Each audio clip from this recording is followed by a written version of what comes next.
Artemis II mission is a test mission of the Orion space capsule. Artemis II will be the first time we put humans on this rocket. We're going back to the moon because it's the next step in our journey to Mars. We were always going to the moon. Pushing ourselves to explore is just core to who we are. That's a part of being a human. And liftoff! We shall return. Continuing to test out every bit of Orion. Coming back to Earth, 7 miles a second. When humanity sets big goals, we can bring together genius from around the world. You have the best people on planet Earth putting this vehicle together. That's what's up. To innovate for the benefit of humanity and to inspire the world through discovery. And here we go.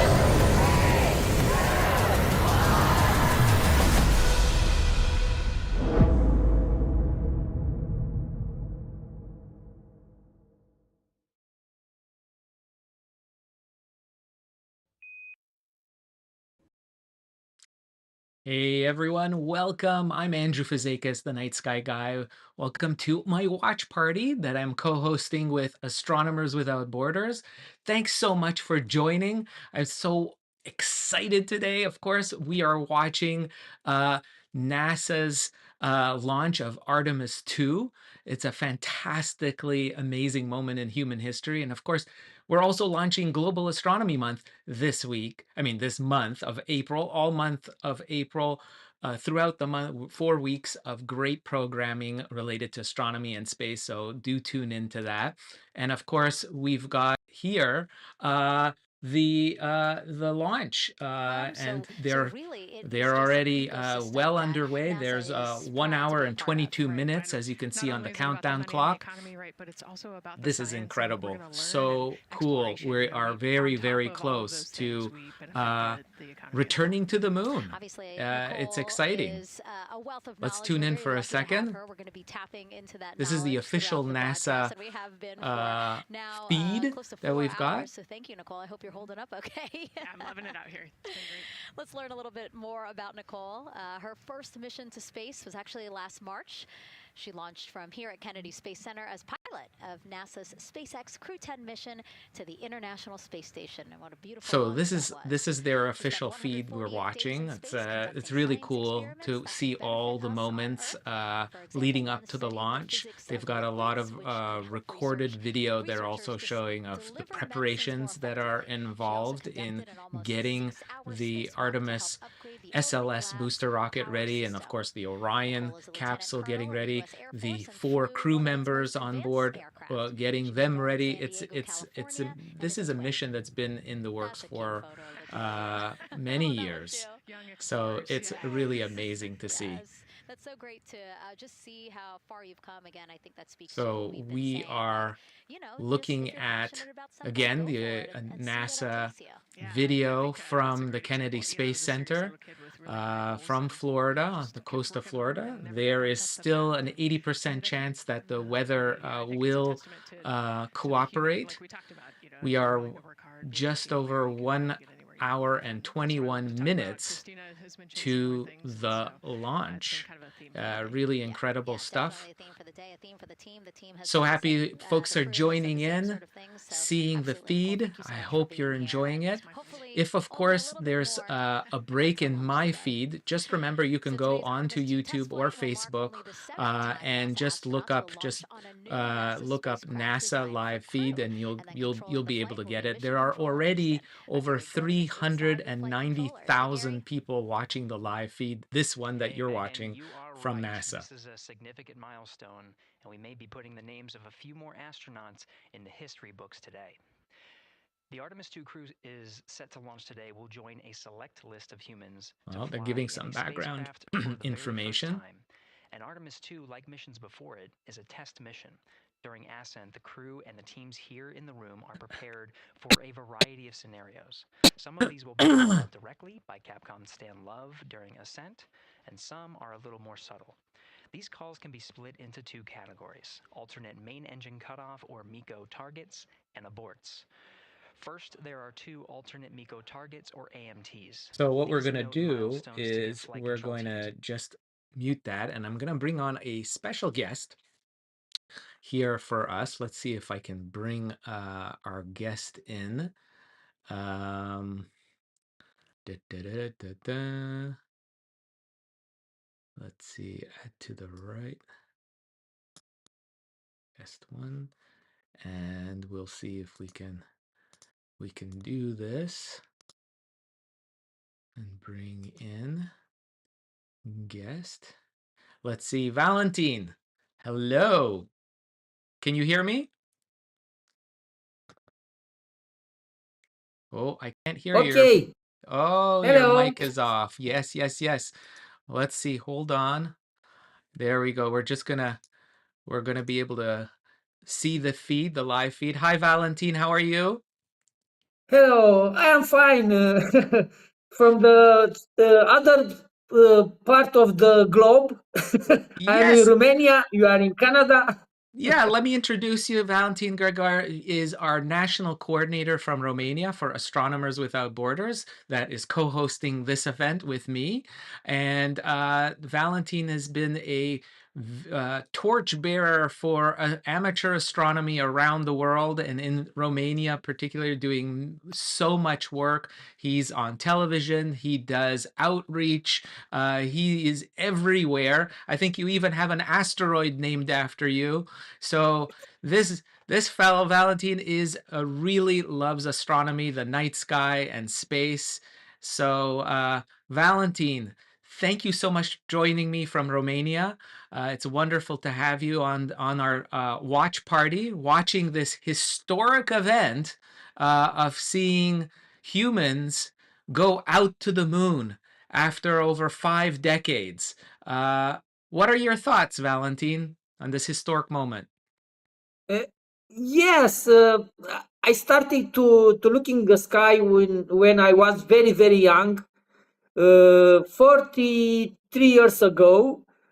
And I saw many in my life, but never saw people to the moon.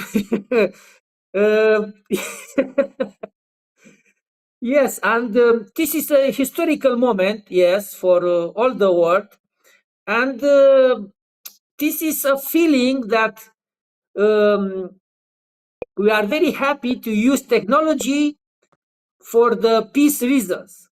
And this is good because this is not event of Americans. This event is of all the world and for the all humanity. And this is very important. And I think this events like this can connect all the people, because indifferent where you are living, in this moment, all eyes are on this event, and this is fantastical. It's fantastic. That's right. That's right. All eyes are on this. It's incredible how something like this, a mission, to space, to the moon, can really bring people together. I wanted to ask you, Valentin, you're in Romania right now, and I know it's super late at night, and but are a lot of people watching in Romania this mission? Yes, I think all Romania is connected. Here is past midnight, but almost nothing sleep. No people sleep because all the people want to see what happened. Will be or not to be. This is the answer. Yeah. And I have a lot of friends. I have a lot of our community is with eyes on the screens in this moment. We're communicating, and the emotion, the feeling is very special. Is a moment when nobody can sleep, and we want to see the happy end. We have to have one happy end. Yeah. In few I, months. I mean, when you're looking at this, did you ever think that humans would return to the moon again, like we did in the Apollo era?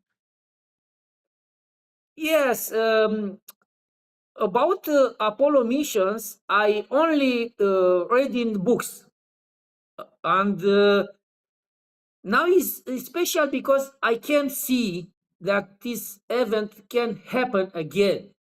I'm not sure, maybe, depend, but today is the first step for this moment, and I'm happy that in the end we arrive here in this moment. This is the zero moment and the first step, and hope to be with happy end.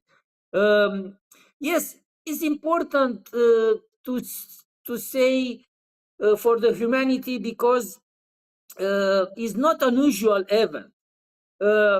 To fly in space now is not a problem, and a lot of satellites. Almost every day we launch satellites and fly in space, but it's not usual to fly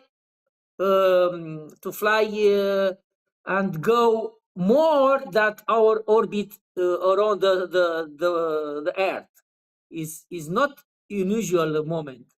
It's not usual, and yes, this is very important because from this time will be not a revolution around Earth, but a long revolution till to the moon.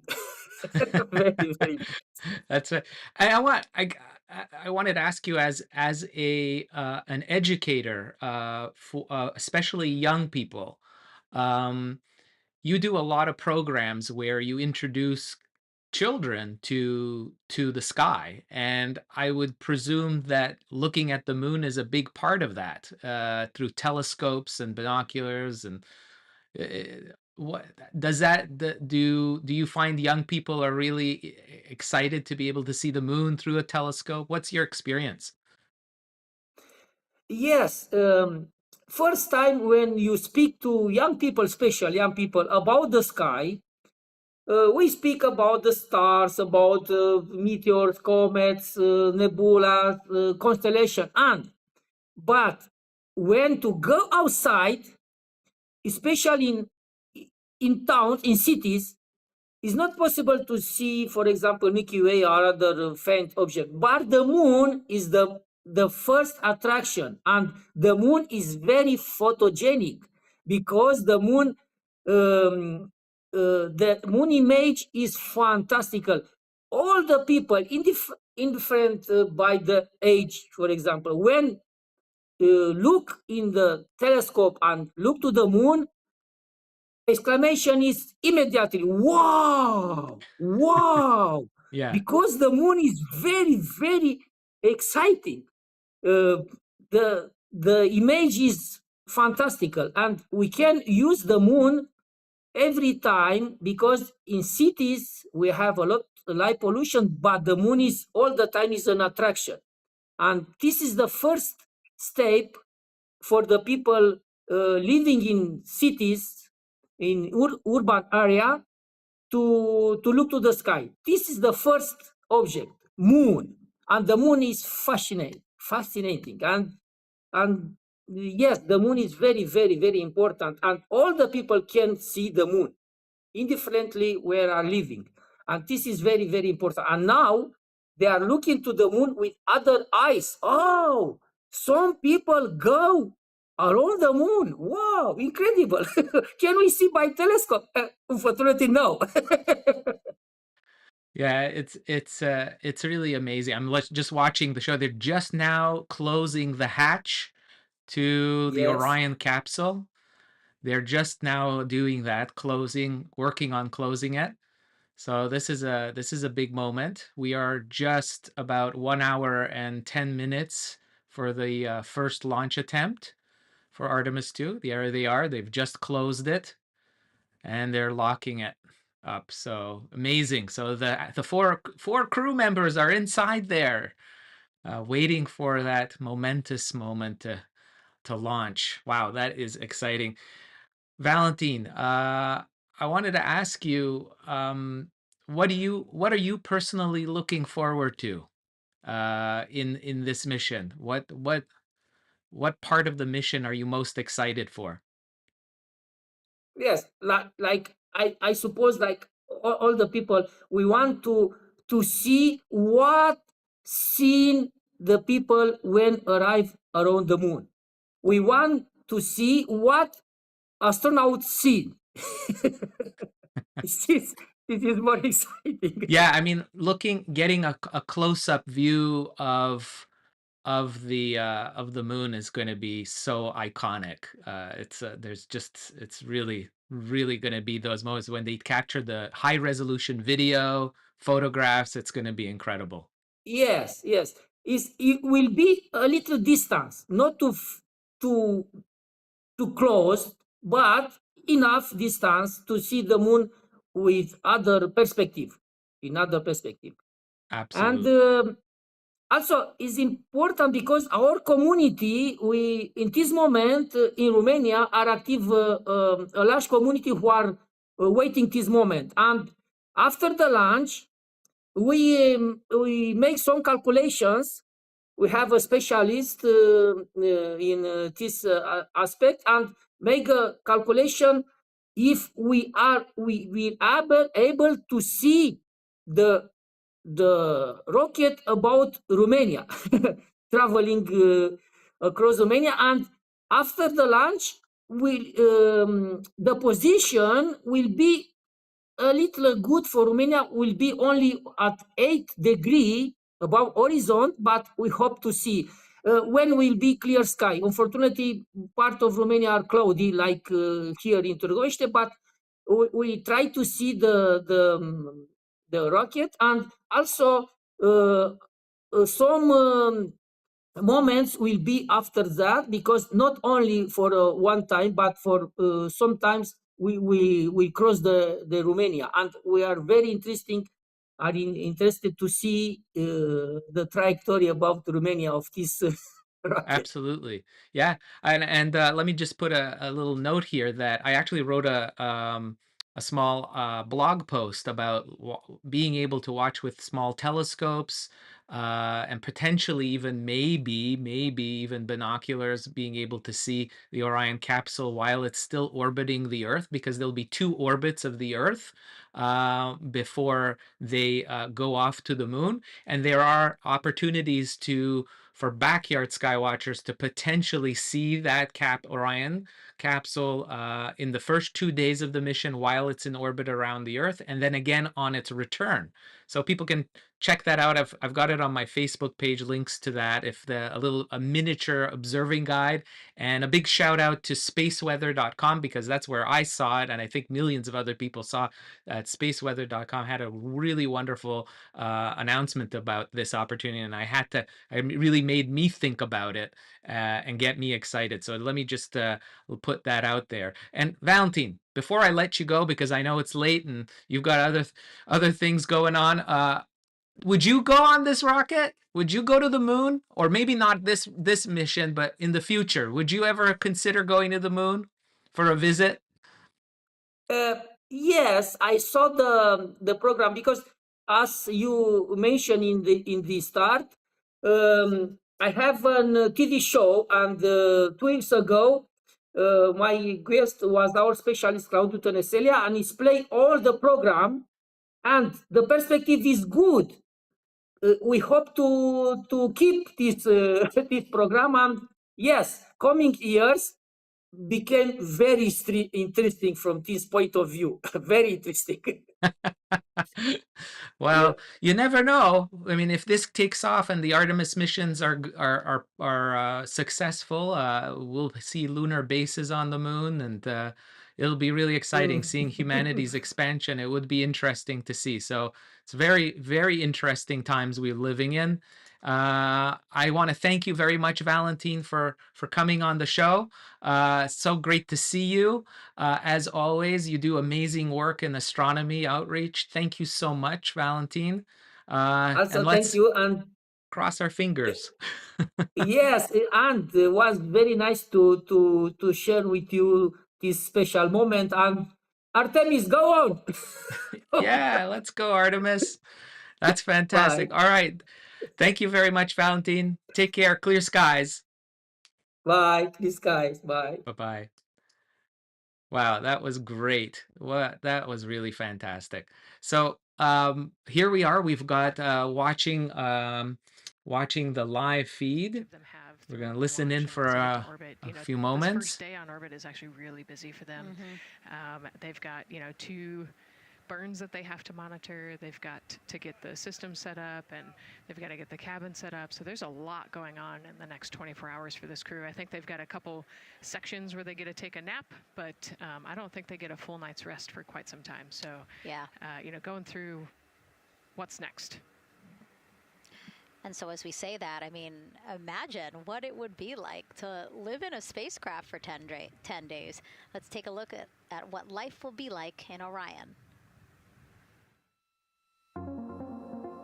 Artemis II is our first crewed mission back to the moon since the Apollo program. A lot of the focus of Artemis II is really checking out systems to be sure that we're ready and well positioned for continued human exploration.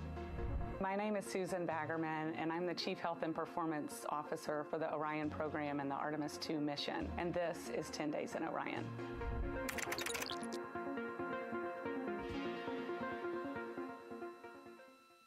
For this mission, the crew will launch in the Orion spacecraft on top of the Space Launch System rocket, or the SLS rocket. Once they've launched and achieved orbit, they'll continue on checking out many of the different critical Orion systems, check out some of the critical medical systems, and be sure that we understand how the crew would do that successfully within the volume of Orion. We also have, of course, systems to feed the crew. They have a potable water dispenser that they'll check out. And then we also have a food warmer, kind of looks like a suitcase that the crew can use to heat their food. They're also going to check out the flywheel system. We'll have the crew perform some initial exercises. Part of that is to ensure that the flywheel is actually working, but part of it is actually to be sure that our environmental control systems are actually working. For sleeping, the crew will sleep in sleeping bags. Some crew members like to be very tightly bound up, and some like to float very free. They'll use the toilet for the first time and be sure that it's able to flush. While they're on their journey, they'll do some testing that they quickly don their suit just to be sure that we would be ready in the future for an emergency. They'll also check out our radiation shelter. If we were to have a solar particle event, we would be asking them to take stowage out of the stowage bay and put it in some specific locations on the vehicle, basically for it to serve as shielding.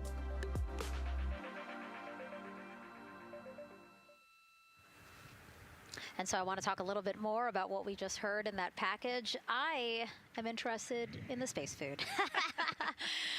So Reed, Victor, Christina, and Jeremy have a pretty big menu to choose from, so that's really cool. We're actually going to pull up a graphic now that kind of shows you some of the food. All right, guys, let me just come back in here. More than 10 types of beverages. So I have another guest that's going to join me right now, another national coordinator from Sweden this time, part of Astronomers Without Borders team of astronomers that do a lot of outreach in their local regions. Astronomers Without Borders is in over 140 countries, and we have thousands of members across the world. It's really exciting to be engaging with people everywhere, just bringing the excitement of the night sky and the universe to everyone. And I'm very fortunate to bring in my guest right now is Peter Lind. Let's see if we can bring it in. There. Peter, hi. Hi, Andy. How are you? Good. How are things where you are? Well, it's fine here. It's already very dark. It's nighttime. It's late in the evening. We have a clear sky here locally, so I have been able to see the full moon, very dominating in the sky, and Jupiter, of course, and also I saw Venus. I checked out; it wasn't Venus.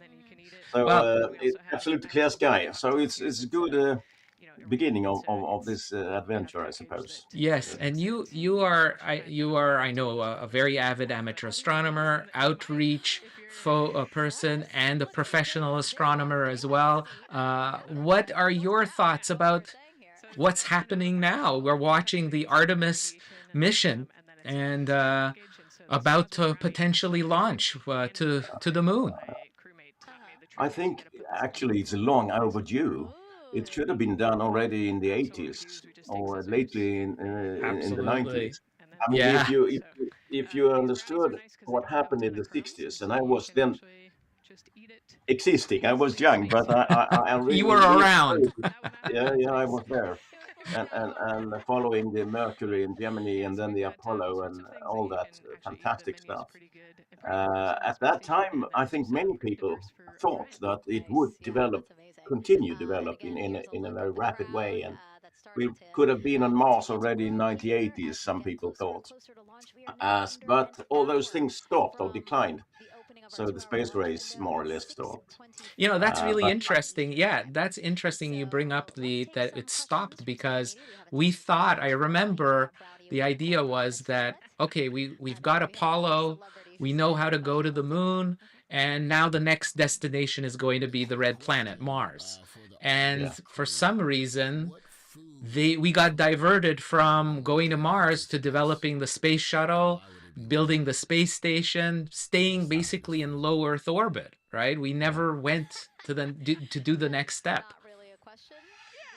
I think the driving force behind that disappeared more or less. But as you say, the space station was a big progress, of course, in the development. But it's really high time that we do these things now to the moon again, I think. And it brings back memories for me, you know, from July 1st, 1969, or even before Apollo 8. We did the same type of flight. So exciting stuff it was at that time, and it's equally exciting now, I must say, and important. Of course, this is a view that people can differ on. How important is it to do these things with space? I think it's kind of a natural aspiration of mankind to try to find new frontiers and pass them, so to speak, and to go further. So that's a natural instinct that is being seen at last again, so to speak. So I have great hopes for that things will go well, of course, with this flight, and that it will be possible to actually establish a base on the moon within my living time, and possibly even a trip to Mars, and then on from there to the rest of the planetary system. Yeah, I mean, as a professional astronomer, for you, one of the things that I'd be interested in knowing what you think of the possibility of doing science on the moon, like astronomical science from the surface of the moon. I've heard that brought up as well as potential if we do have a base and where we have a presence there to do that kind of No, that's work. true. That's true. I'm not really an expert on the topic, but it's clear that on the backside of the moon, you have a situation where you have absolutely no radio interference, for instance, and you might construct a very large radio telescope on the far side of the moon that would be able to do things that so far has not been able possible to do. So that's one futuristic aspect of this. Absolutely, yeah. So science, and of course, I think, you know, I think what people need to realize is that when we're talking about, you know, the Artemis program's goal being to build a base for human presence on the surface of the moon, you know, it's probably going to look sort of like, I think, what we see happening um, in Antarctica. How we see a research station with scientists, engineers, maintenance, people coming and going for extended periods of stays in Antarctica. We see that happening. I see a potential of that kind of a scenario building in with the moon. In the south pole of the moon is what they're looking at, where there's a large water ice reservoirs in the deep portions of the craters. I know they've looked at some of these craters, and that's where they want to potentially have access to that water ice. So there is going to be a lot of potential for like engineering projects, being able to extract that water ice and things. So there's a lot of development that needs to happen. Equipment needs to be built that can withstand the dusty air, the dust on the moon and everything. There's a lot of things that need to be developed, and I think we're just now at the start, right, of being able to do things like that. And that would of course also would be a pilot project for going to Mars, because then you have to do all these things again, but in a more difficult manner and far away, much further away, of course. But again, I mean, this step to stay on the moon is just like a step to go out into the planetary system, and first of all to Mars, of course. Absolutely. We're now just over 53 minutes away only from the first attempt to launch. We'll have a 2-hour window of opportunity today to launch from the coast of Florida at the Kennedy Space Center on a very historic launch pad, 39B. For those space aficionados out there, 39B was a very storied launch pad. Where Artemis is sitting is where the Apollo rockets also left on their mission as well. So it was originally built in the early 1960s. Space shuttles have also been, it's been renovated and redone, the launch pad, but it's still there. It's a really fantastic, I've been fortunate enough to visit the Kennedy Center, see the launch pads. It's a fantastic, if you get a chance to go. But Peter, I wanted to ask, I know it's late at night. I don't want to keep you up for much longer. What are you looking forward to most in this mission? What's exciting you? Well, it is more or less the same feelings as I had quite many years back when things were being explored for the first time, and it's really quite fascinating to see this happening, and very exciting, of course, to see the liftoff. Again, I think it would be a fantastic thing to actually establish a lunar base. However, what do you think, Andy? I mean, we are the astronomers without borders.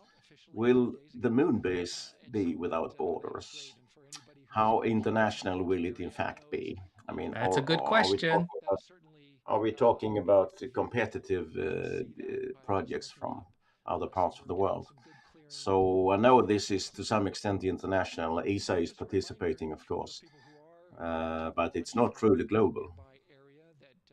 That's right. And, really, as we at Astronomers Without Borders like to say, one people, one sky, does that also apply to the moon? One moon, one Mars, one solar system, and on, right? Well, I heard you ask the previous guest about whether he would like to go on the trip, and my answer to that would be I would definitely go on this trip if it was possible. In fact, I already in the late 80s applied to become an ESA astronaut. Oh, so, did you? I mean, wow. The willingness was definitely there, but the capability wasn't sufficient. So no, I never got far. But at that time, there was an offering from ESA to several ESA member states that they could you could apply to be an astronaut. So I sent in an application, but I didn't get very far. But I would certainly do it again if there was a Would you? possibility. Yeah, I was gonna ask you that if you would do it if you had a chance.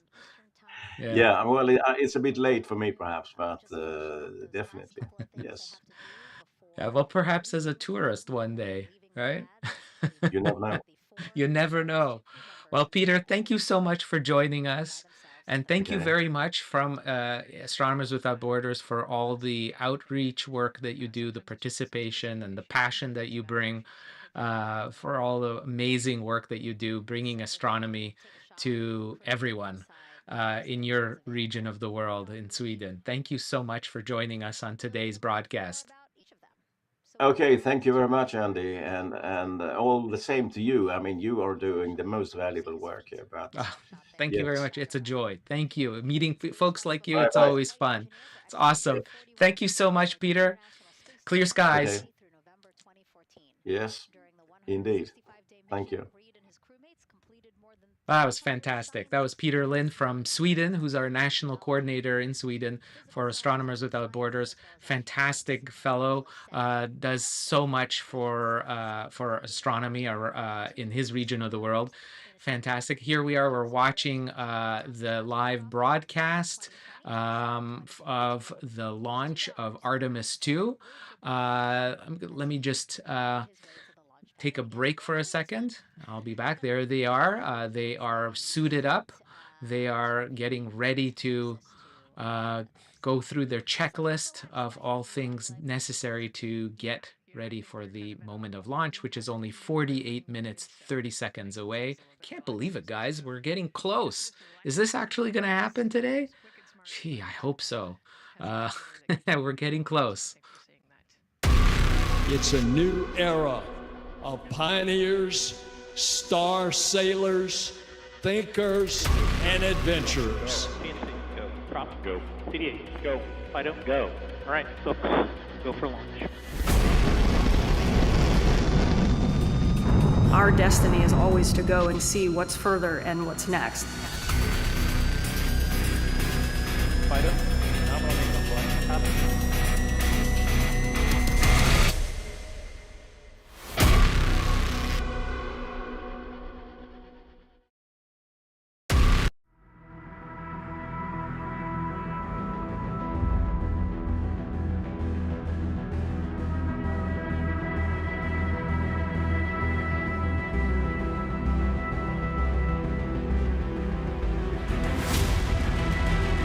I'm Christina Cook. I'm a mission specialist. I'm Jeremy Hansen.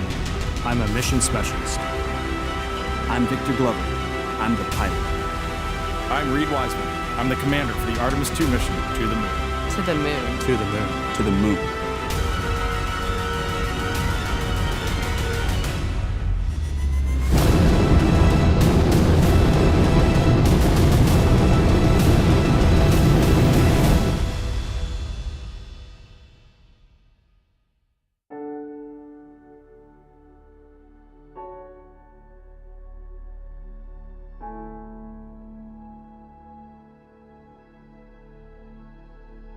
When I was young, I had a poster of the Earthrise picture, the famous picture that was taken on Apollo 8.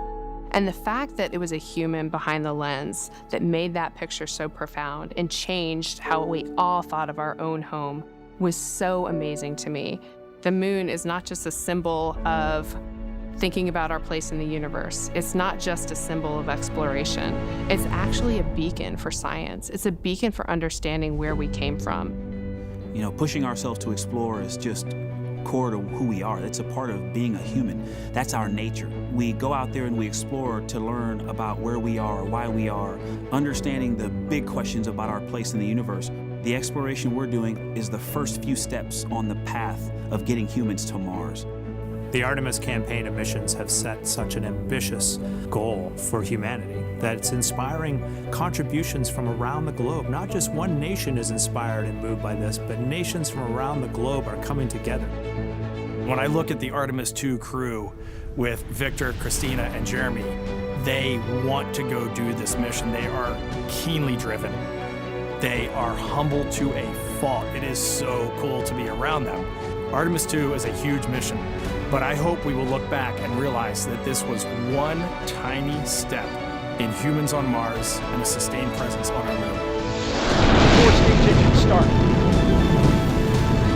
Artemis II will be NASA's first crewed flight test of the Space Launch System rocket and Orion spacecraft around the moon. To verify today's capabilities for humans to explore deep space and pave the way for NASA's long-term human and scientific presence on the lunar surface. We are ready. We are going to the moon for all humanity. We are Artemis.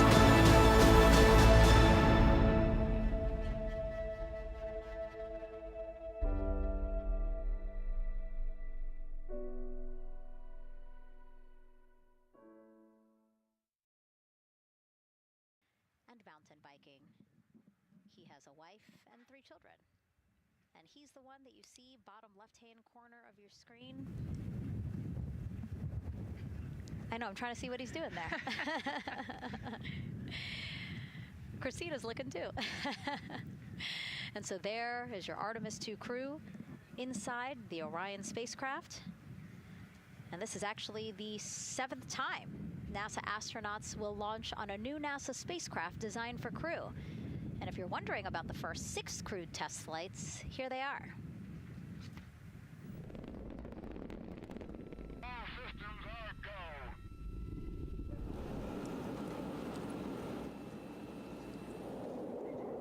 Gemini 3, Gus Grissom, John Young, March 23, 1965. Apollo 7, Wally Schirra, Don Isley, Walt Cunningham, October 11, 1968. Space Transportation System, or STS-1, John Young, Robert Crippen, April 12, 1981. Then NASA's SpaceX Demo 2, Doug Hurley, Bob Behnken, May 30th, 2020, followed by NASA's Boeing crew flight tests. Butch Wilmore, Sonny Williams, June 5th, 2024. And now, Artemis II with Reed, Victor, Christina, and Jeremy. It is really surprising, honestly, to hear that through all these decades, through all these launches we've had, this is only our 7th new vehicle that we're testing for crew.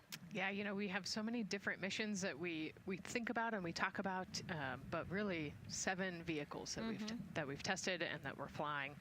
You know, I like to think of spaceflight really as a permanent test, right? We have, you know, hundreds of missions or so.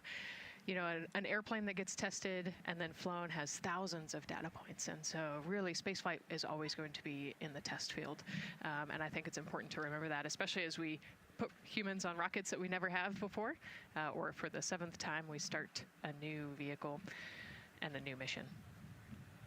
Just getting word now that White Room closeouts are complete. And so the closeout crew is preparing to leave the pad.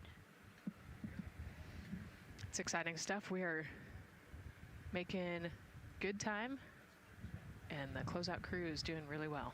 Wow, wow, wow. We're getting close, guys. This is incredible to watch. Until the opening of our window. I'm getting really excited. And Artemis II 41 is minutes a 10-day left. mission that will send the 4-person crew on a journey around the moon and back to Earth. So they've closed the hatch. Critical step towards the crew future lunar are in the and Mars inside missions. the Orion capsule. The support staff are leaving. Here's a little montage of some of the guys. We're going back to the moon because it's the next step in our journey to Mars. We need to go explore the moon. There's vast regions of unexplored areas with the coldest, darkest places in our solar system. This is a test mission, and when we get off the planet, we might come right back home. We might spend 3 or 4 days around Earth. We might go to the moon. That's where we want to go, but it is a test mission, and we are ready for every scenario as we ride this amazing space launch system in the Orion spacecraft. But another reason we're going back to the moon is to fulfill NASA's mission, which is to explore the unknown in air and space, to innovate for the benefit of humanity, and to inspire the world through discovery. And when we succeed and when we accomplish the things that we set out to accomplish, that inspiration not only can set up new things to happen, but it also is a reminder in tough times that we're capable of doing great things when we work together. The thing I love about the moon is that it's not just a beacon for exploration and this platform of possibilities for incredible missions like this, but it has benefits. That's actually why we're racing towards it. Those benefits are really wide in nature. You have everything from innovation, technology development, not only for future missions going deeper into the solar system, but technologies that come back to Earth. You have inspiration, a whole generation of people starting this pipeline of STEM workers and manufacturers and operators that are excited to see what you can do when you work hard and you come together as a team. When I think about the four of us flying around the far side of the moon, seeing that Earth rise, taking images and video and sending them back to you, the feeling that I have inside is hope. We know that Artemis II is not the solution for humanity on planet Earth, but it is a contribution in the positive column. We hope that just for a moment that people will pause and say, wow, it's extraordinary when you look back upon the Earth with over 8 billion people, and you see this concrete example of what humanity can do, this extraordinary thing when we set big goals and CDR entity to achieve them.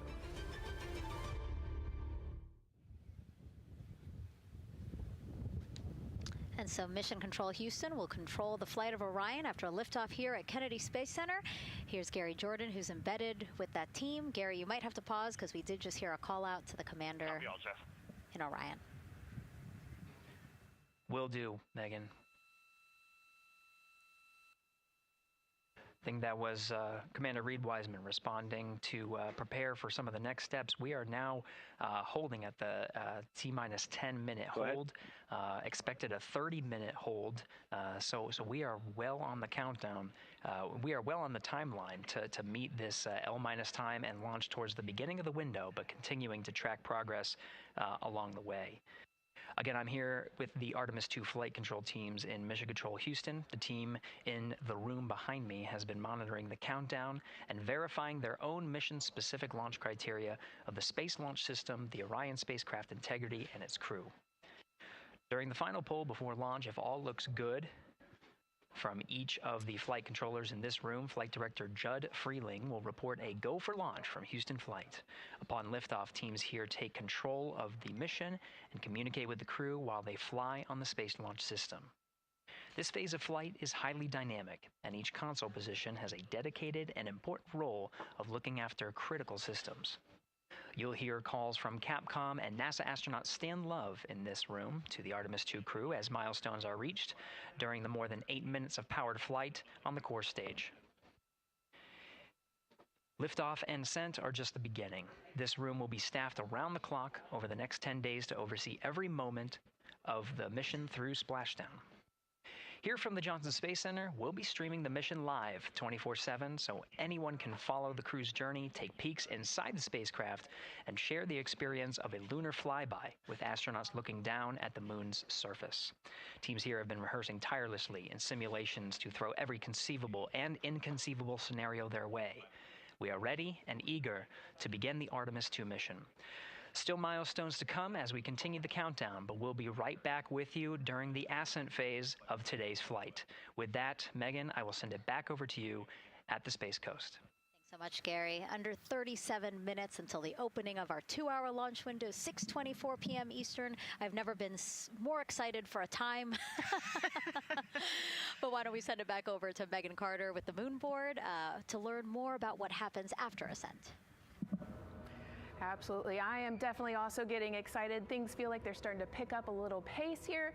A lot is about to happen within the first 10 minutes of launch, but what happens after those first 10 minutes? Let me take you over here to my mission map so we can kind of jump ahead and let me explain a few things. So, our main engine cutoff is going to stand for MECO, and that is essentially where the rocket's job is done, and it is then going to turn the propulsion duties over to our ICPS. That stands for Interim Cryogenic Propulsion Stage. Don't try and say that too many times fast, but the ICPS is going to be right here, and that's our in-space propulsion. About 50 minutes into, after about 50 minutes into launch, it is going to conduct that first burn, and that's going to be the perigee raise maneuver. Essentially what that is going to do is going to raise the spacecraft from a lowest point of Earth just a little bit higher into space, and then they are going to conduct that nice path that's going to set them on that nice circular path around the Earth. That's when they're going to start to be able to really check out this spacecraft. The Orion spacecraft is going to be able to, like we've talked about, be maneuvered by the crew. They're going to check out those life support systems and communication check checkout is going to be vital at that point as well, obviously. Then they will be conducting that another burn, and that's going to raise them just a little bit higher again. And then they will, it'll be about time for the ICPS to separate, and they will start another lap around the Earth as well. Now, the ICPS, but even after it separates, its job will not be done because they will have the opportunity to conduct something called the Proximity Operations Demonstration. And this is going to be really important for our future lunar missions because the ICPS actually has a target on it, and the crew is going to have the opportunity to manually maneuver these spacecraft like we've mentioned and practice those docking maneuvers. Now, obviously, they will not be docking for this mission, but that is, again, going to be critical for those lunar missions. That, by the way, what she's talking about is not on this mission docking, but the next one, Artemis III. That, if you guys do follow NASA's plan, they recently rejigged the idea of Artemis III. Instead of landing on the moon, they've reconfigured that mission to do a docking testing with the lunar landers that are being built by SpaceX and Blue Origin. So we'll see that probably early next year in 2028. That's the next mission after this. Towards that lunar flyby. And I know we have talked a little bit about why this could be a record-breaking flyby and journey to the moon. And with that, I'm going to turn it back over to Megan so she can tell us just why. Yeah, she's talking about the distance record set by the Apollo 13 astronauts in 1970. They were 248,655 miles away from Earth, and this Artemis II crew might surpass that on flight day 6 when they fly around the moon by more than 4,000 miles. Yeah, it's a long ways. It's tough to fathom 250,000 miles from Earth. Right? Yeah, I mean, and by the way, space, that's an interesting one. I'm going to show you a flyby simulation now. Check this out.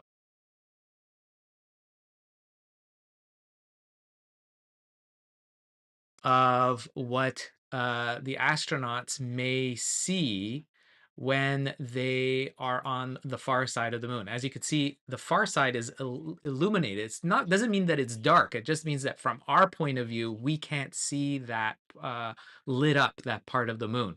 What we're seeing here is a computer simulation, just remember, of the far side of the moon. The part of the moon we don't get to see from Earth ever because it's tidally locked, showing the same face towards us, towards Earth all the time. There's the Earth in the back. You can see the size difference.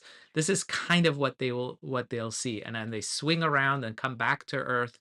This is so you get an idea at least of what the view will be from the mission. So something really interesting, I think. But you are not alone. We will be all cheering you on from planet Earth. Hey, I'm Victor. We got famous people. Basketball in the NBA. Celebrities. I'm also interested in shooting stars, dark matter, and all other types of astronomical phenomenon. And to the Artemis II astronauts who are shooting for the moon, I wish them good luck and Godspeed. Hi everybody, I'm Ryan Gosling and I play a biologist who goes to space to save the planet in the film Project Hail Mary. But the Artemis II astronauts are going to space for real, and they will travel farther from Earth than any humans in history. Sending all our best wishes to the Artemis II crew. I just want to say how proud I am of each of you and how inspired you make me. That's nice. Messages from celebrities. I think that's nice. Future generations. I think NASA is really attempting to do a lot of public relations, trying to get people to be more interested in space. It's just interesting that times have changed. It's not where we were 50 years ago, where all the coverage was just this. There's just so much happening in the world. There's so many different competing things going on, situations that for eyeballs. But I think a lot of people are watching. I think most of the world will be watching probably on their phones and other devices, handheld devices, not necessarily on a television set like it was way back when, 50 years ago, but I think it still can capture the imagination. Of the rocket on the pad, there is a spectacular place here at Kennedy Space Center to watch launch from, and that's the Banana Creek viewing area. Why don't we go back there where the crowd is excited, and Leah has the best assignment ever, talking to people who are super excited about being here for Artemis II. Oh my gosh.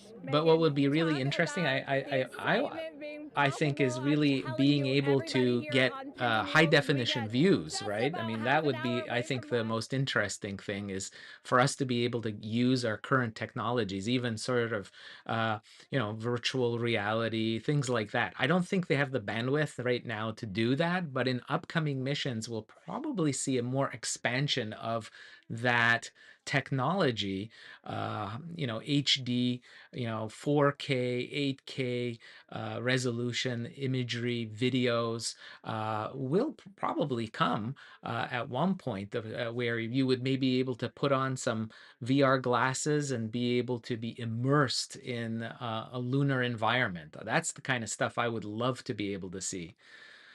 So while they're giving some interviewing some general public, let's take a look at what it's like to, when you get the munchies, you get hungry in space on the Artemis mission. What's going on in the Orion capsule? What do they eat? What does the crew eat for 10 days? Check this out. Around the moon meal. Around the moon meal. What would you eat? Cheese? You think? Oh my gosh. That's clever. What do you think? All right, describe. My name is Christina Cook. And I'm Jeremy Hansen. We're crew members on the Artemis II mission flying around the moon. And when we fly around the moon, of course, we're going to be taking some food with us. That's right. This is how to eat in space.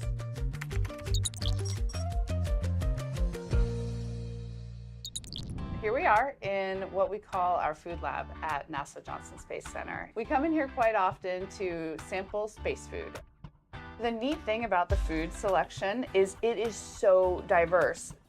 Different entrees that you wouldn't imagine can be rehydrated and actually good in space are completely fair game. And it's pretty awesome. We came in for Artemis to do this. We got about halfway through the first session and we're like, we're not really sure we're gonna have time on board to warm this stuff up. We talked a lot about day one. It's a long day. It's hours before we even leave the launch pad on our way to space. And then when we get to space, we have a lot of important events that day. We just did a sim yesterday where lunch is scheduled. It's midday meal. Yeah, midday meal for all four of us. And so those would be great moments, I think, in our mission to have prepped some food and sit down or float as a crew and just have a joint meal. For sure. I think that'd be fun.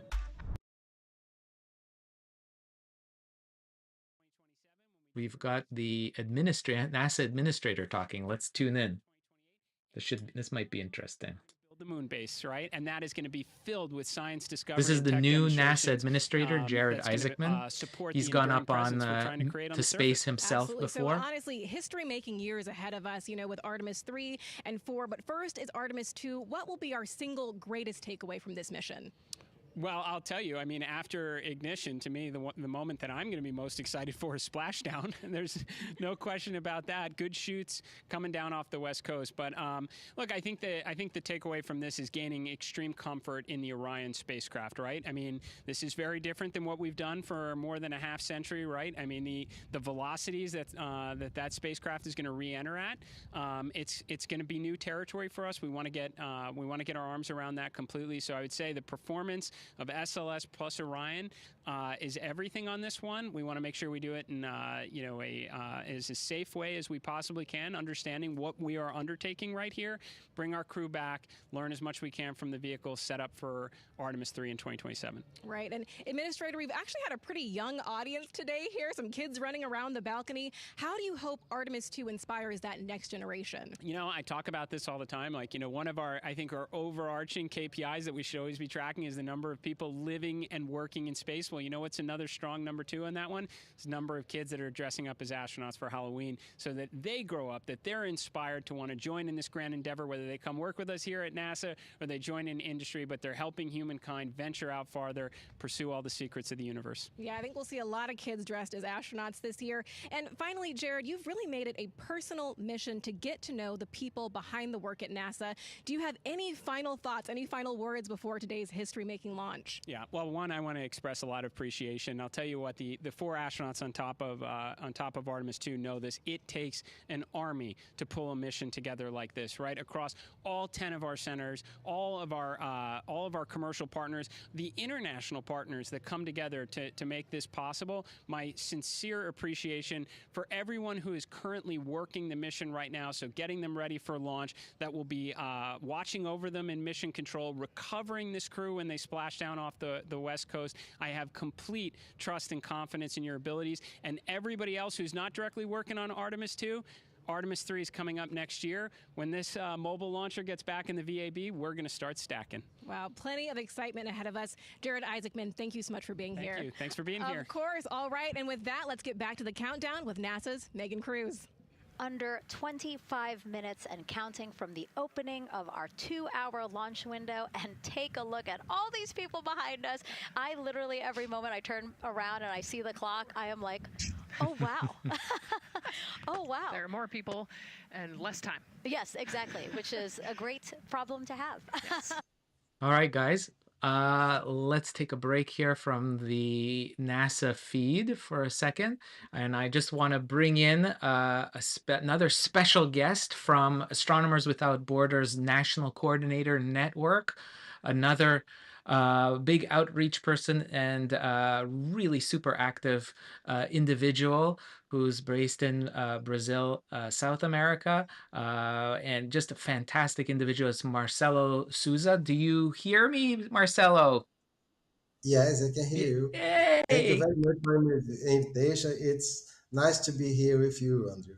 Yeah, it's so great for you to join. Thank you so much, Marcelo. I hope you're doing great. Have you been watching the some of the live feed of the mission launch so far? Yes, yes. Not only me, but many people here in Brazil.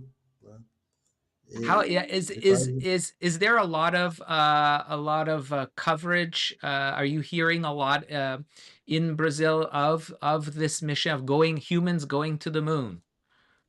Yes, yes. I think that all the world, but here in Brazil, many people are trying to follow what will happen in this launch. Definitely. And I mean, you do a lot of education with young people about astronomy. Is the moon something special when it comes to learning about the sky and all those wonderful things in the universe? Is the moon a special thing? I would think so. Yes, and something that is important when we organize any activity with kids, because the kids didn't see the man on the moon. Then, if the last time was 1972, right, that the man walked on the moon. Then, when I showed the videos of these astronauts on the moon, it's something fantastic for them. And now is opportunity for them to see live the man arrive on the moon.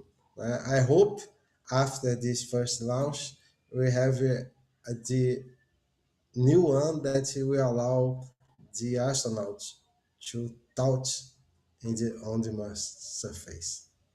Yeah, I mean, I'm just looking at the video coming in, looking at all the children. There's so many children that are really excited about the idea of space and traveling in space, seeing things in space. I know I'm an amateur astronomer too, and whenever I do, bring my telescope and I show the moon, children just love it. It's just they can't get enough of seeing the moon up close.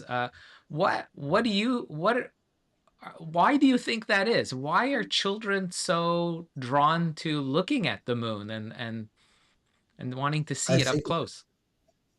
I think that all of us, what happens is that I think that adults, we don't show that we are. It's a wonderful view that what you are looking telescopes as the kids do. Then when we organize an activity, the first people that are coming near us to look at the telescopes are the kids, and the kids bring all the family to look at the telescopes. Then I think that the full moon ever is a fantastic moment for all of us. And the kids that don't have a problem to show that there's something fantastic for them, that participate with enthusiastically with in these activities. But I think that are activities for everyone, and everybody enjoy to see the moon from a telescope, looking at the telescope.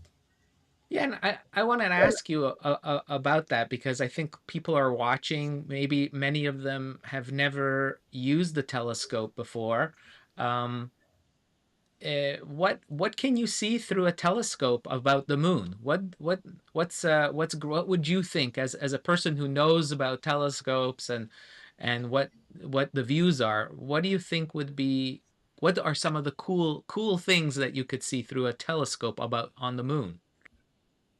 What I feel that motivate many of them is when they see for the first time the craters Ah, on the moon. craters, right? Yes. This is something that ever they we see they very motivated, very happy to see this, because they can't see with naked eye. né?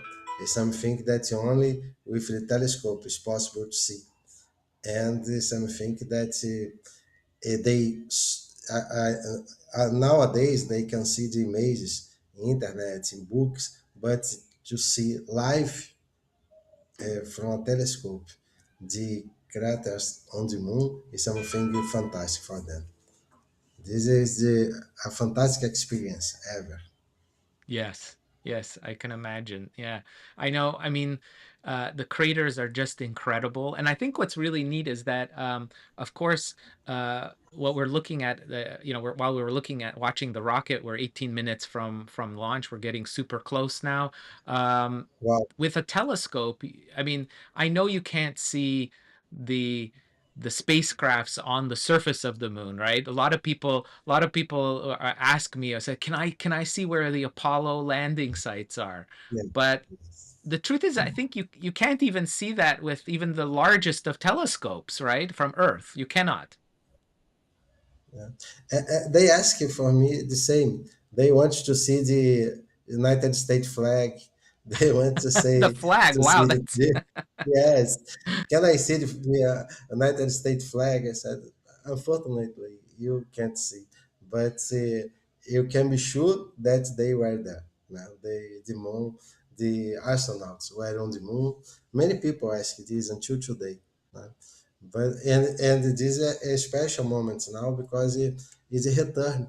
We are returning to the moon after so long time, and yeah. it will be is almost fantastic. I imagine the kids today that likes astronomy to see the astronauts that will be very near. né? They will not walk on the moon now, but they will arrive near the moon. Will be in the orbit of the moon. That's something fantastic. Yeah, yeah. And I, as an amateur astronomer, I think it's really nice that the moon is just something so easy to see. There's something to see with just your eyes. And then, if you have binoculars, you get to see a lot more the craters, the Marias, all of that. You can distinguish the darker features from the lighter features, the highland and lowland parts of the moon. But then, of course, with a telescope, it's just like I remember I showed it to one person once, and in a public star party, and they were looking at the moon close up. I had a high magnification view, and they said that they felt like they were looking out the window of a spacecraft traveling just above the moon because it was so close. It looked like, they were just flying above the moon. Yes, and something that is changing now is the new telescopes that we have. We have digital telescopes now that you can record videos and live videos. You can make a live zoom on the moon when people is looking. The technology is bringing for all the amateur astronomers new equipments that allow us to show images that wasn't possible few years ago. And we received a donation from with the help of Astronomers Without Borders. Thank you, Andrew. That is the telescope that we received from the SET Institute in a partnership with AWP that we're Yes. using in all the events. That's right. That's right. So yeah, telescopes are a great way to introduce people to everything in the sky, the whole universe. And the moon is just a really great entryway into learning about the universe.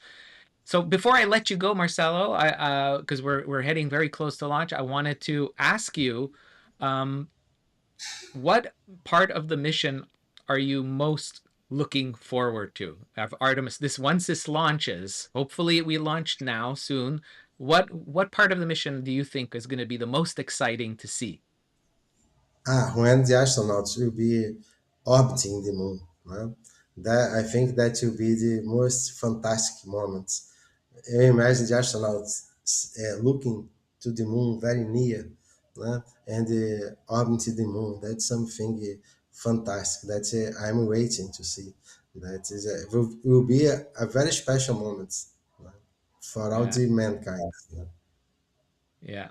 Yeah. And and I'm getting comments from people everywhere. They're going, well, they're hoping that, there'll be a lot of other missions coming up and there'll be more people from different nations having the ability, having the opportunity to go to the moon. So maybe this will open up much more for many parts of the world of having access of going to the moon. So it is exciting.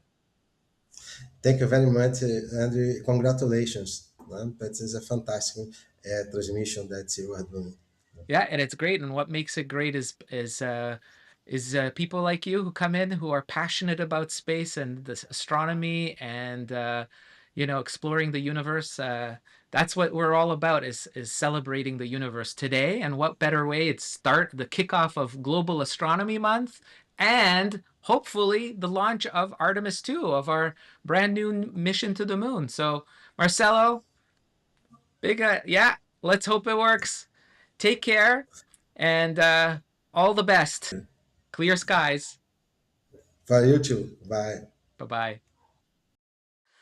So there you have it. That was great. It was Marcelo Souza, a national coordinator in Brazil for Astronomers Without Borders. Fantastic individual, long-term educator, really connecting with kids everywhere in Brazil.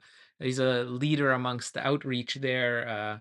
Fantastic. And it's fun to have him on the show just to get different perspectives from around the world, just showing you that really, people, no matter where they are from, they are excited to actually experience this data right here looks like that was a this single amazing sample. historic event. Here we are. We're 10 minutes away. We're on a hold. Report that they also lost lock for about 5 seconds. So This is normal. I would love to ask KUS and see if they also lost lock with the vehicle for any extended amount of period.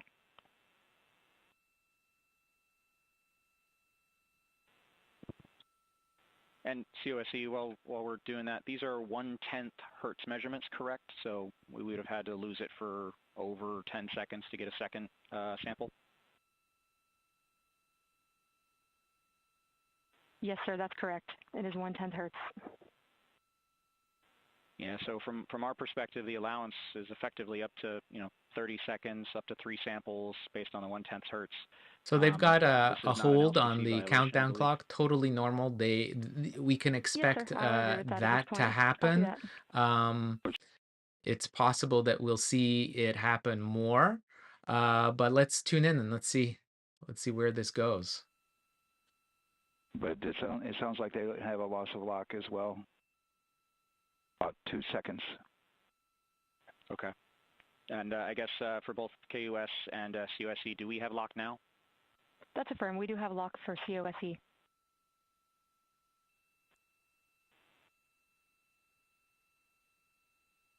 Yeah, so from the integration console perspective, we did have a temporary loss there within the allowable, and per the requirement, let's go. And this is Houston Flight. We have lock and we have good telemetry here in GSC. And KUS is reported to they have good lock now. There we go. So they had some kind of loss in So communication with all there, of but that, OSC, it seems like are it's we back. going to go configuration per your LCC? Yes, sir. Recommendation would be go. There we go. LP, you concur with that? Yes, sir. LP concurs go. And launch director? Yes, sir. Launch director concurs go. All right, and I'm going to go ahead and just verify everybody has everything else complete, launch director, and if we do, we'll be ready to pick up the poll at that time, unless there's something else that you're aware of. No, sir. Let's verify all our work is complete, and I would like one last check of our... So what they're looking at is the telemetry, and so they're making sure that it is all working. I see a question came in here from Lindsay. Hi, Andrew, watching from Cork, Ireland. What would be the best part of the mission for you? Well, for me, I think might have mentioned this before earlier, is definitely being able to see the Earth and the Moon in one image, both of them. So that would mean that the astronauts would be on the far side of the Moon at the farthest point in their mission, and then looking back at the Moon and Earth.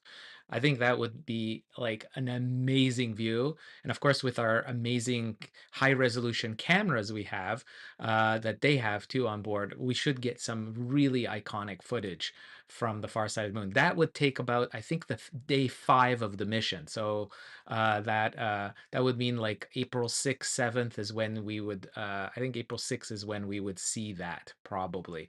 But let's see if this mission actually launches today. I hope it does. They're still on hold. The countdown clock is still on hold. They're just going through all the motions, the checklist, to see if they can when they can restart the clock. RTD's go. Houston Flight. Houston Flight is go. Rock.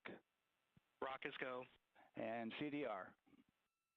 Cruise go. Copy that. Thank you, Reed. And launch director NTD, our launch team is ready to proceed at this time. All right, NTD, I copy all. At this time, I'll perform my poll.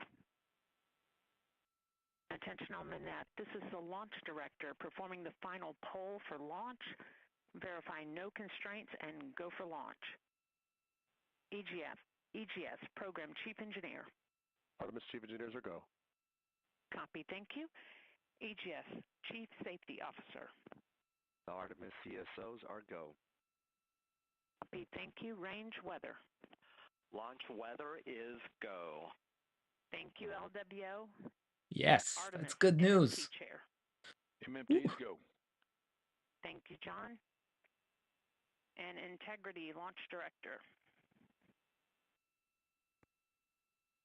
Good Airways, Charlie. PLT.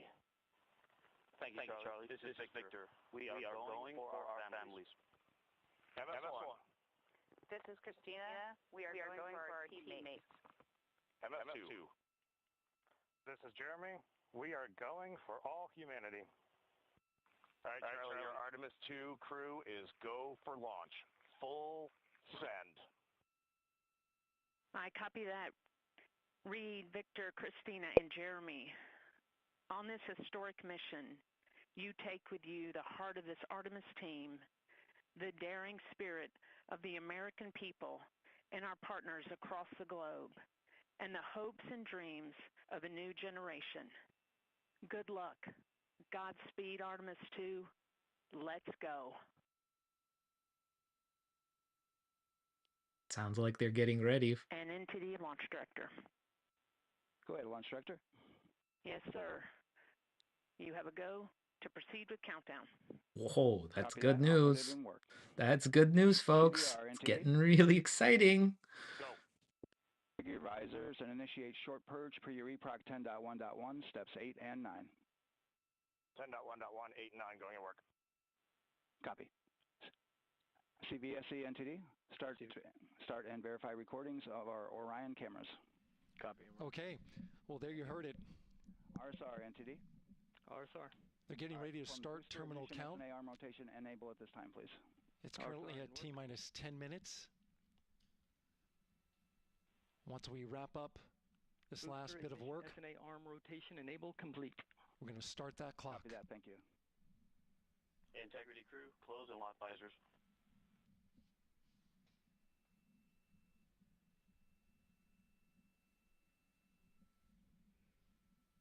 Yeah. Would you guys go to the moon if you had a chance? I don't know if I'd go on this one since it's a test flight, but maybe once it's like a regular thing. In real time with maybe. Telemetry lock on the Orion. It was transitory. It was very short. They checked the data, confirmed that they had a good lock. This was with the S-band transmitter on the Orion. Worked through that issue, looked at the data, and cleared it. All with the world watching. Impressive work by the launch team. Nope. So we have a 2-hour window. Don't blame you. I think it's fun just to watch, right, guys? And goes until 8:24. But these guys, these astronauts are brave, that's for sure. We'll be waiting for your verification on the short purge. ECL copies. And for all personnel, once we get that short purge verification, we'll verify that we are clear to go, and then we'll proceed with the terminal count.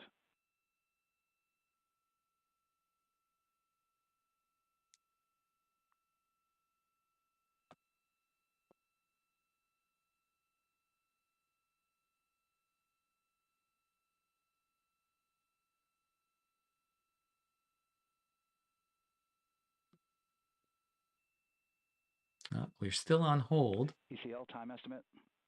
About a minute. Copy. No, we're close to restarting the launch clock. Let's see. What are we at? Okay, well, it's 6:24. This is when the launch window is open officially. But not by much, it looks like. Just wrapping up some final work. And once that's completed, you'll hear NASA Test Director Jeff Spaulding ask for the ground launch sequencer operator to go ahead and start the clock. There you go. So they'll start the clock probably within the next few minutes. The ground launch sequencer is an application software. It runs on top of the launch control system in the firing room. Acts like a conductor of an orchestra, executing hundreds of commands in precise order and timing. Yeah, I hear that. I watch those shows too. Jetsons, Star Wars, Space Odyssey movie. It was all of them inspirational and making space something that I thought was going to be much more accessible in my lifetime. I mean, we're starting to look at space tourism a bit. You know, it's still in the realm of the uber rich and celebrities who can go up, but hey, it starts like that. That's how the airline industry started way back when. You know, the jet airliners was only there for the well-heeled, the people who had the money could go on jet airliners. And now here you go, like for a couple of $1,000, you could go to the other side of the world on a plane ticket. And that begins terminal count. Our new T0 is 6:35. We should hear the astronauts in the communication during the launch, the entire launch, throughout this launch time period and going up into orbit. We should hear it. There we go. From now on, you're going to hear two voices on the loops. If everything goes nominally, NASA Test Director Jeff Spaulding, who's directly managing the launch team, and Alex Bendelos, the GLS operator who closely monitors the software. He has the ability to stop and restart the countdown. So we may stop the clock still, even very close to the launch. It's not, you know, it's not unheard of to do that. That happens, and it's normal. But we'll see. 22:35:12. Affirm. There you heard confirmation of the exact T0, 6:35 and 12 seconds p.m. Eastern Time. Again, our T0 is 6:35 and 12 seconds p.m. Eastern Time. But as I was saying, there's no launch button. This is autonomous. But there is a button that keeps you from launching, and that button allows the GLS operator to pause the countdown outside of terminal count and during terminal count and submit a hold to the next holding point. So the clock won't stop right away. If there's an issue, we'll go to the next stable holding point. Someone was asking, one of you guys were asking, what's the temperature? Rocket and ground systems to a stable point where they can stop the countdown if that's needed. But right now, we are counting down. Our next big milestone, looking to retract the crew access arm. Okay, so that arm, that basically that platform you see on the left side of the screen is where the astronauts were is the bridge that they crossed to board the spaceship. That's now moving away. That's a great sight. So they are. The astronauts took to ingress into the there rocket. you go. They're just mentioning. Just quickly, what the temperature is at the launch site. It's about 24 degrees Celsius. So that's about, you know, in the mid 70s Fahrenheit. So it's actually really beautiful, nice temperatures. And they'll begin arming that shortly.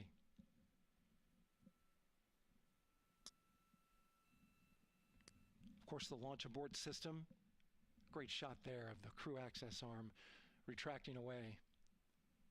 The launch abort system is the tower at the top, and that's what would pull Orion and its crew off the top of the rocket in case of an emergency, whether it's on the ground or in flight.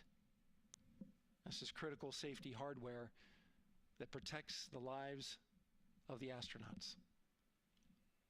What a great view of the launch pad with the rocket. Just fantastic.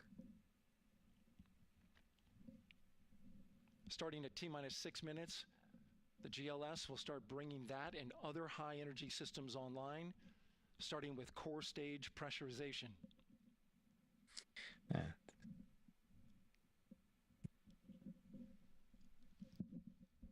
Very cool. Watching this, it's amazing. What beautiful weather, and you can see the coastline there. In the backdrop is the Atlantic Ocean in the background. So we're literally almost on the beach, literally, where the launch site is. All systems are go.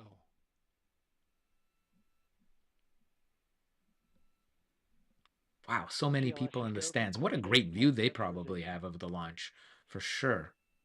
Getting there. Have any of you ever been to a rocket launch? I was very fortunate to see one of the third to last space shuttle launch ever. Space Shuttle Discovery mission. I was in Florida and I got to see it close up. It was just incredible to watch. And I was like a few kilometers away from the actual launch of the space shuttle, and I could feel in my chest the rumbling from the engines of the rocket engines as it was lifting off the launch pad. You can feel it in your chest. It's a physical feeling. It's very impressive and quite loud. Yeah, so I can imagine. And by the way, this is an interesting rocket because you see that there is the main fuselage, and then you see the two booster rockets on the side. Many of you may remember, it might look familiar because those are those side boosters were used in the space shuttle program. So it's the same, that same architecture is used here, and they can be very loud, and they rumble and they shake, and it's a pretty violent launch. And like I said, I can't imagine what it would be like for the crew members on board, but definitely for viewers that are, most of them are stationed, I would say, about 5-10 kilometers away. It's very loud even for the spectators.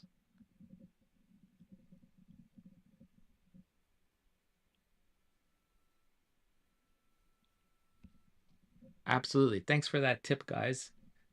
We can do that. There we go.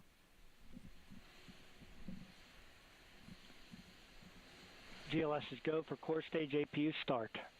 Core stage APUs start. Those are auxiliary power units, high-speed turbines which provide pressure to hydraulic pumps that steer the RS-25 engines. We're going to see a gimbal test a little later at T-minus 2 minutes and 30 seconds. This is what allows that to happen.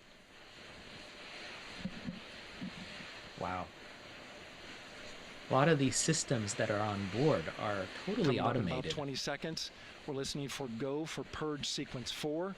That's a helium purge of the 4 core stage engines downstream of the propellant valve. This gets all the air and moisture out of there. Right. So they're pushing helium through the pipes near the engine to clean the pipes out. Propellant. So it's just the cleaning. Go for purge sequence 4. Calling this a purge sequence. Moving through the milestones. All is looking good.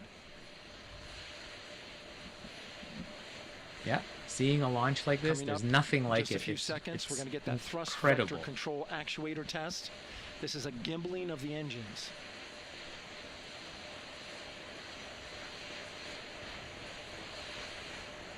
Ooh, I don't know about you guys, but there are the 4 RS-25s.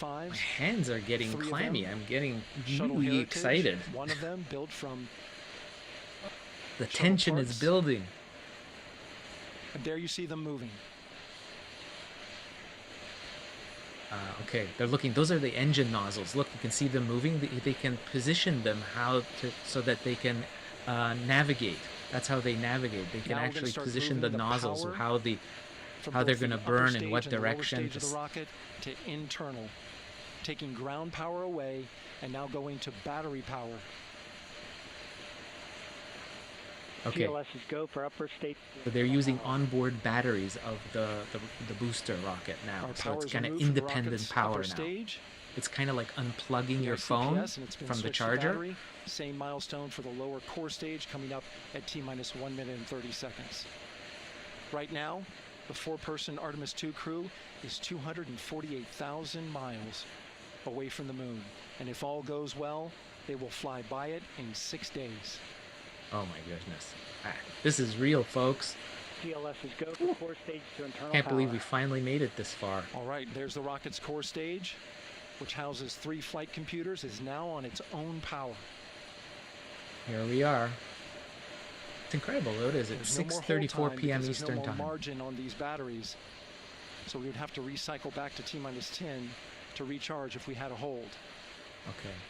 They'd have to put an extra 10 minutes if there was a hold right now, but we're now at 1 minute. 1 minute? Oh, Right now, the rocket does not know what the T0 is, but coming up at T-minus 33 seconds, control shifts from the ground launch sequencer to the rocket's onboard autonomous launch sequencer, or ALS. The rocket will count itself down, but honor any holds that could come from the ground. Now, shortly after liftoff, Houston will take control of the rocket, and my colleague Gary Jordan will take over commentary. Go Canada. Yeah, Jeremy Hansen, mission specialist, Great is on call-out. board. The rocket is on its own. 4 brave explorers Jeremy. ready to ride the most powerful rocket Fellow Canuck. NASA has Wow. ever launched. Sound suppression water is flowing. 15. And here we go. 10, 9, 8, 7. RS-25 engines lit. All right. 4, 3, 2, 1. Booster ignition. And Oh, liftoff. yes. The crew of Artemis II now bound for the moon. Humanity's next great voyage begins. Okay. Good roll pitch. They've left the launch pad. Roger, roll pitch. Houston now controlling the flight of integrity on the Artemis II mission around the moon. Integrity, AMT high. Yes, go, go, go. On time, passing 30 seconds into the flights. Integrity passes. Imagine they're sitting up at the Target very top milestone. there, Mission all control 4 of systems them. Good performance before main engines. The Space Orion Forces capsule core is stage. about as big as an Integrity, 3 SUV, something miles like a in Chevy altitude. Tahoe.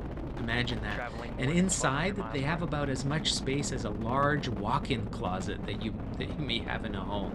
That's it. But maybe like a cargo van, 4 people for 10 days. Incredible.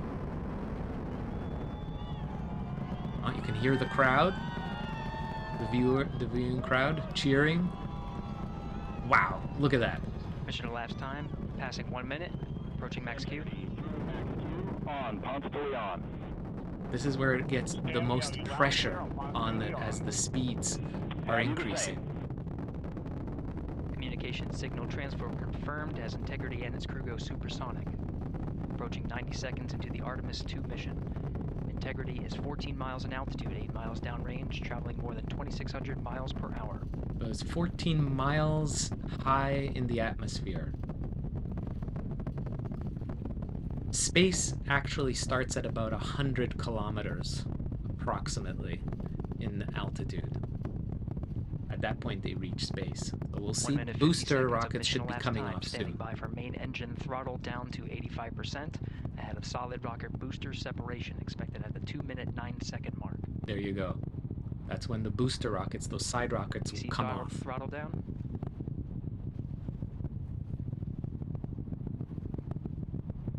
Confirmed separation. Main engines throttling there up. they go. Guidance converged. Separation confirmed. The booster rockets have come off. Absolutely amazing. Look at them. Integrity, guidance converged, performance nominal, upper stage RCS ready. Great view from onboard camera. Look. Super. I love the onboard camera views. SM priming complete. SM priming complete. 2 minutes 45 seconds of mission elapsed time into the Artemis II mission. Thrusters on Integrity and upper stage confirmed in a ready state ahead of service module fairing separation.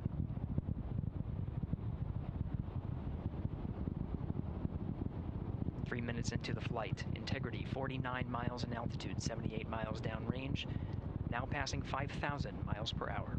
5,000 miles per hour. Look at that. Supersonic speeds.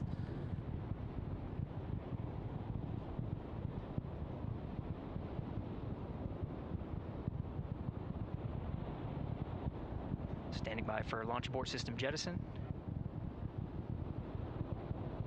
Houston Integrity, good last jettison, great view.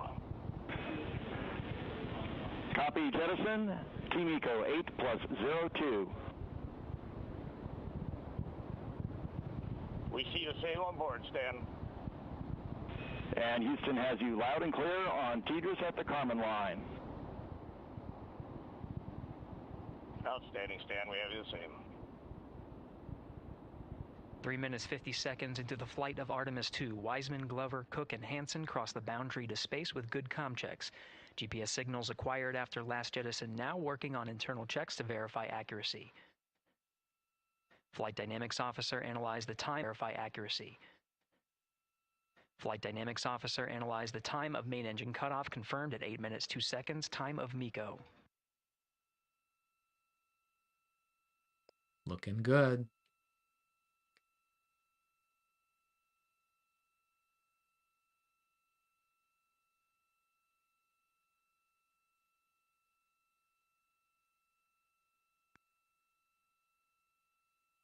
Wow, amazing that the camera still in Florida can see the rocket in the sky. This is the view from Integrity, GPS processing. Wow, that's amazing. Look at the clouds below and space, outer space we there. see the same, and we have a beautiful moonrise. We're headed right at it. Oh, that's neat. Approaching 5 minutes into the flight, Commander Reed Wiseman confirms he has visuals of his destination. GPS guidance, navigation, and control software finishes internal checks and sends to navigation channels. So they said on board, one of the crew members said they see the moon rising. Engine press. 3-engine press. On time, now passing 5 minutes 20 seconds of mission elapsed time into the Artemis II mission. At this point, 3 good main engines are all that's needed to carry Integrity to a nominal main engine cutoff target. Though at this time, we're seeing 4 good engines here in Mission Control Houston. Integrity, 75 miles in altitude, 330 miles downrange, approaching 10,000 miles per hour. Wow, 10,000 miles per hour, guys. It's going to go up to 17,000 miles per hour. Incredible.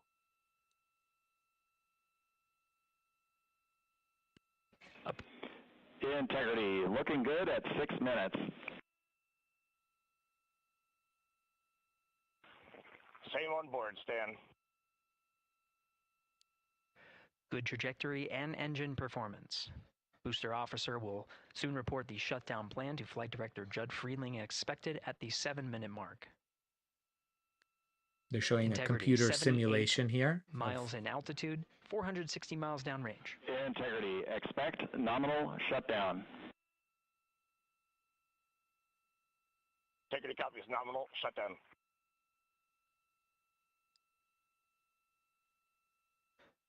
Six minutes, 40 seconds of mission elapsed time. Shutdown plan is as expected. That's Again, the time a of view MECO from was the confirmed at Launch 8 Control minutes, 2 Center seconds into the at flight. Kennedy Space Center. You see the exhaust of the rocket launch in the skies.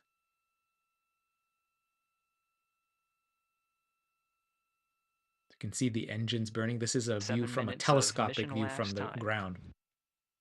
And this is a onboard camera that's on the side of the Throttling rocket. down as we approach the abort once around option. Milestone at the 7-minute 30-second mark. Now 84 miles in altitude, 650 miles downrange, traveling more than 15,000 miles per hour. Integrity, AOA open.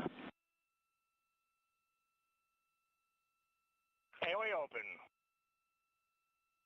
The window is now open for an abort once around option that would target splashdown in the Pacific Ocean. Still following nominal ascent at this time.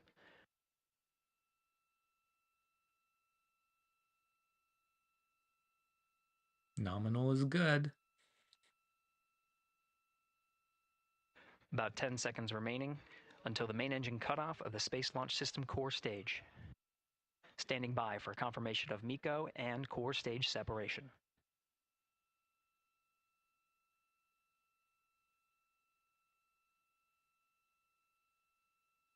It's amazing they still see it. Not an easy track. Oh, that's a good one. Camera view from inside. There's the separation. Integrity and nominal MECO, core stage separated.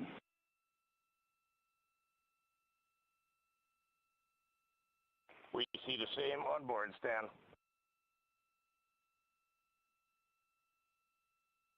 There you go. 8 minutes, 40 seconds into the flight, we have a nominal main engine cutoff heading in the right trajectory on the way to swing around the moon.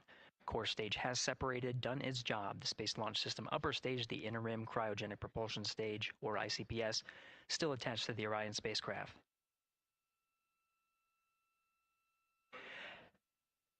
Nine minutes of mission elapsed time. Integrity crew of Reed Wiseman, Victor Glover, Christina Cook, and Jeremy Hansen now in orbit around the Earth at the beginning of their journey to the moon. So that's great. So the booster rocket has been jettisoned. Integrity Houston, looking ahead to PRM numbers so far per the pad.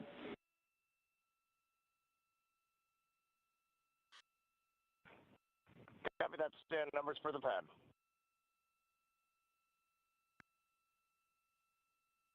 Capcom Stan Loves now reminding the crew that the perigee raise maneuver time of ignition is as expected prior to booster ignition.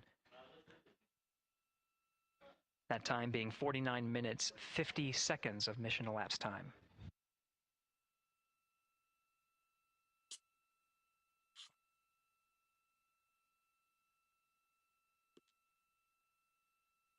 Look at the speed, guys. Wow, 18,405.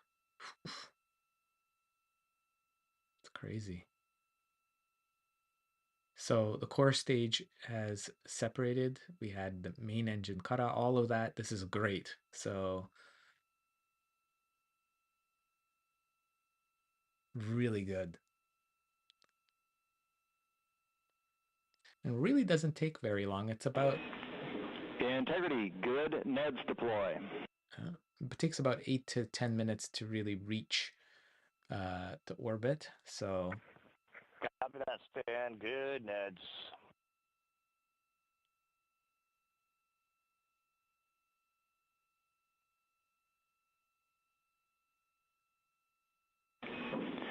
And Integrity Houston for PWD setup. Just a reminder, halfway open on the secondary.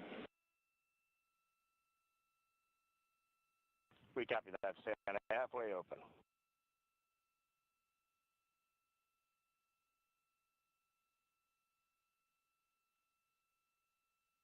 Passing 11 minutes of mission elapsed time. Here, overhearing the conversation between Capcom Stan Love and Commander Reed Wiseman, already passing some milestones. We have a good nozzle extension deployment system. That is confirmed. Complete. We also have the visors are confirmed up. Now past the dynamic phase of flight, that is ascent. Their launch and entry suits that provided them an extra layer of protection. Now not as needed. They're going to raise those visors. So the And visor later in shields they today's have, they're raising mission, that, they the will, astronauts, begin so to they don't need egress it. or get out of the suits to begin some of their initial tasks of activating some of the systems aboard in the Integrity spacecraft. Really good sign. So Passing 12 minutes of mission elapsed time. Again, the perigee raise maneuver that's targeted near 50 minutes of mission elapsed time, 49 minutes, 50 seconds. That's what the crew is going to be working towards. The Commander Reed Wiseman, pilot Victor Glover will focus on preparing for that milestone. In the meantime, mission specialist Christina Cook and Jeremy Hansen will start some of the activation of environmental control life support systems. You may hear confirmation of their activation over the Orion to Earth communication network.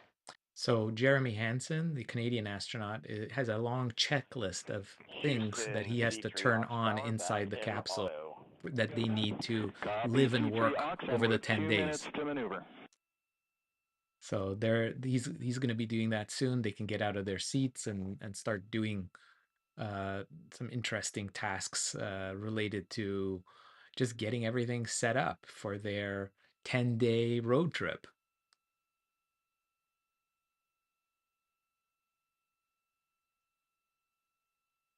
So what you're watching here now is a computer simulation of what 13 minutes and 30 seconds of mission spacecraft elapsed looks time. like. We're going to continue to follow the crew of the Artemis II mission. They are beginning their journey around the moon to verify the systems that will take us to its surface. An incredible ascent. Artemis II is underway. Reed Wiseman, Victor Glover, Christina Cook, and Jeremy Hansen begin their journey to the moon. Still milestones to come up as we await solar array deploy and the critical burns that will get Integrity into high Earth orbit around the Earth before engines are fired to get us around the moon. We'll keep tabs on Integrity and its crew from here in Mission Control Houston. But for now, we're going to send it back to you, Megan and Nicole at the Kennedy Space Center. Very jealous to hear how the launch experience was over on the Space Coast. Yeah, Gary, for people are just joining us, welcome back to the Space Coast where we just saw Artemis II lift off 14 minutes ago. And wow, what an amazing launch and an emotional one too. As soon as the rocket lifted off, Nicole, you had tears in your eyes, I had tears in my eyes, and we had all these people around us cheering. It was amazing. Yeah, the energy was wonderful. I mean, it was a beautiful launch. You know, we've got 4 friends and family members headed to the moon. It's pretty amazing. Yeah, how does that make you feel as someone who, you know, is an astronaut as well, but also, as you said, friends? Yeah, so proud of them. You know, man, we don't have the words in the English language to describe this kind of an event, and pride, love, so many emotions. You know, they are truly breaking some barriers, and hopefully, you know, as Gary just said, they've got a long day ahead of them, so wishing them well on everything, but so far, what a beautiful launch to watch. Yeah, to be returning to the lunar orbit in more than 50 years. Maybe they go farther from Earth than any other humans before them. Maybe they see parts of the moon that we've never seen before. I mean, what a great start to what could be all of these milestones that we break in just a 10-day mission. Yes, what a way to welcome in the Artemis generation.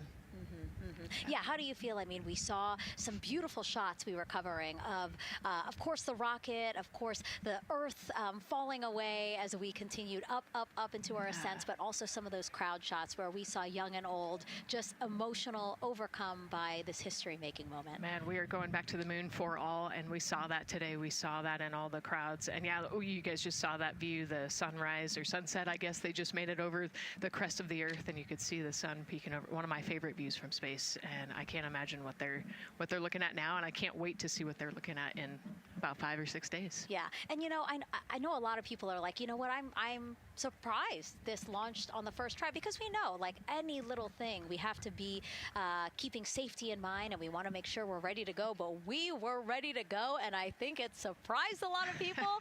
What a wonderful surprise on this Wednesday evening. It did, and it kind of surprised me as well. But it's just a testament to the team here that has been working so hard on Artemis. Artemis 1, we learned a ton of lessons. We learned a ton from the wet dress for Artemis 2. We were able to go in, fix those things. We even had a couple mishaps today, not mishaps, but a couple, anomalies today that the team creatively came up with solutions for. It's just a testament to the teamwork that gets us to the moon. And so we can continue to watch Christina, Reed, Victor, and Jeremy on their way now to the moon in Earth's orbit and awaiting the next in-flight milestones, deploying Orion's solar arrays. So why don't we get back in with Mission Control and Gary. Hey, thank you, Megan. Again, we're following along in the action. It is a long day. They have a number of procedures they need to get to immediately in their timeline. And Integrity Houston, cross-tie is on board per the ETSI-DEM. We copy, Houston. Thank you.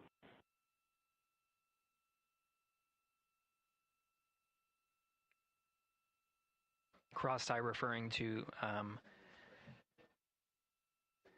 flight controllers here initiating a connection between some of the batteries aboard the Orion spacecraft, allowing for an even distribution of power. This is the flight control teams that took us through ascent of the Artemis II mission today. Right now we're, as you see, passing 18 minutes of mission elapsed time.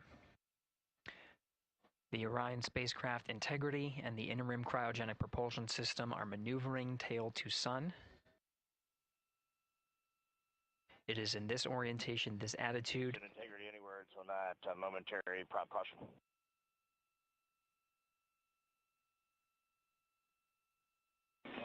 And Reed, no action, we're looking at it.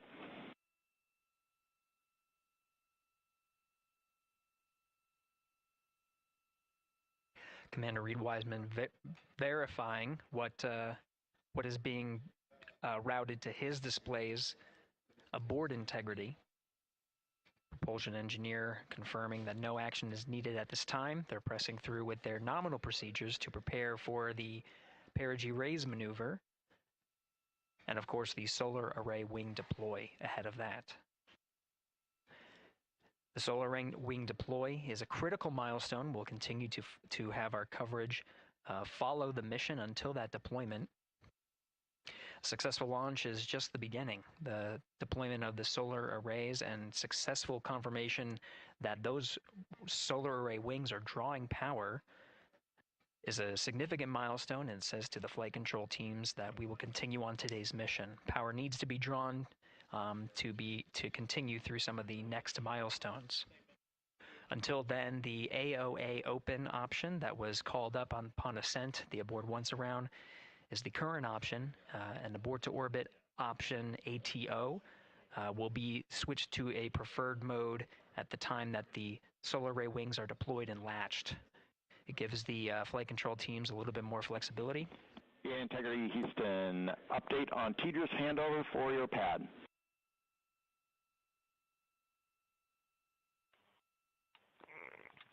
Give us just 1 minute. And Stan, you can read it. Ike is ready to copy. Roger. TDRS handover east to west expected 1 second earlier at 5:1 minutes 26 seconds.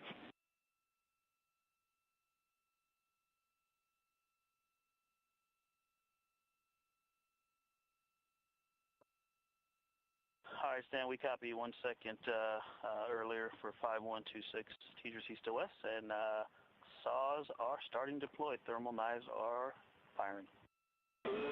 We concur. Thanks for the report.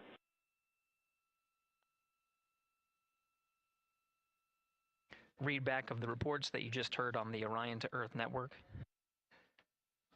Integrity has maneuvered tail to sun. The RL-10 nozzle on the end of the ICPS is pointed towards the sun, and the solar array deployment sequence has begun. With the deployment confirmed, it'll be several minutes until they are what is called in a latched position. Once they are latched and confirmed to be drawing power, they can switch the mode to ATO and continue along the mission. The teacher's handover at the pad, that message meant the crew was provided some preliminary numbers of when to expect handovers between the tracking and data relay satellites. Currently orbiting Earth at an altitude of 545 statute miles above the Earth, they are in a near-Earth network communication system. The tracking and data relay satellites, geosynchronous satellites that are stationed about 23,000 miles above the Earth. After the apogee rays burn, that occurs later today, the burn itself will put them in an altitude that surpasses the range of the tracking and data relay satellites, and they will transition to the deep space network today. And Integrity, for prop messages, we see 2 temperature measurements right near the line. It's that momentary message you saw earlier. We're going to suppress those. It's CM helium heater 2 T1 and heater 1 T1. They're going suppressed. Integrity, thank you. We see the same.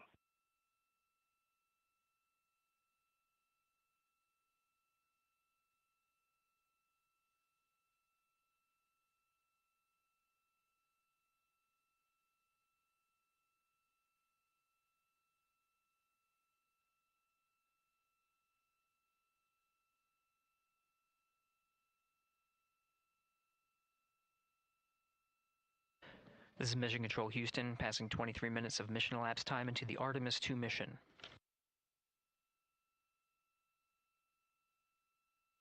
This is after a launch that began at 5:35 and 12 seconds Central Time, 6:35 and 12 seconds p.m. Eastern Time.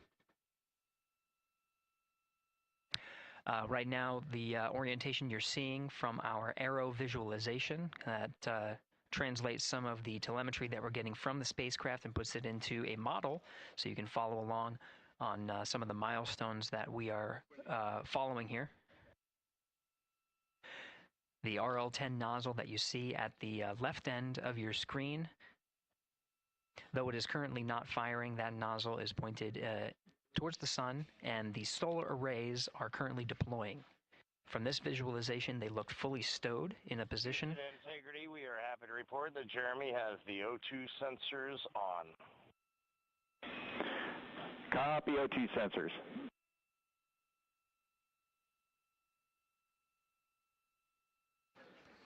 Again, Commander Reed Wiseman and pilot Victor Glover overseeing the deployment of the solar arrays. And we'll follow the attitude maneuver changes ahead of the first burn of the ICPS engine, the perigee raise maneuver. Integrity Houston, we see 4 saws deployed and latched, ready for ATO preferred. Yeah, we're almost there in the procedure stand, and we see the same thing. And Integrity Houston, we are seeing a 7-second miscompare between the MET on Orion and ICPS. We'd like you to read us the MET from your center status bar and for the ICPS on StackSum.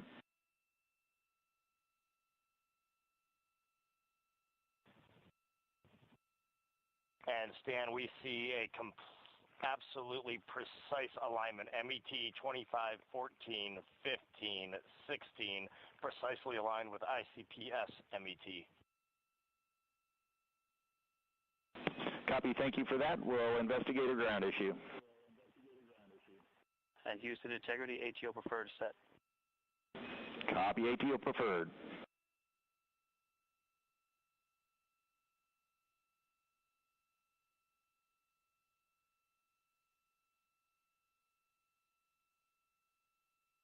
This is Mission Control Houston, 25 minutes, 45 seconds into the flight of Artemis II. We have confirmation that all 4 solar array wings are deployed and latched. This is the configuration needed to switch to ATO preferred, which you did hear confirmed from pilot Victor Glover. That mode has been switched.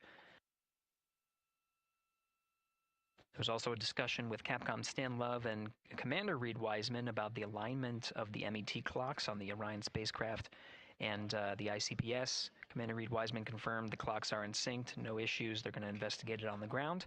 We're proceeding with today's mission. 26 minutes of mission elapsed time and counting.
This is Mission Control Houston. We're approaching 28 minutes of mission elapsed time into the Artemis II mission. At this point, we've had a successful liftoff from the pad at 5:35 p.m. and 12 seconds p.m. Central Time, 6:35 and 12 seconds p.m. Eastern Time. We've had a good main engine cutoff, core stage separation, and a good trajectory to begin today's mission. Right now, the spacecraft has maneuvered tail to sun. We're standing by for another maneuver to maneuver into the burn attitude. This is where the RL-10 engine of the ICPS is pointed in the correct orientation for the perigee raise maneuver.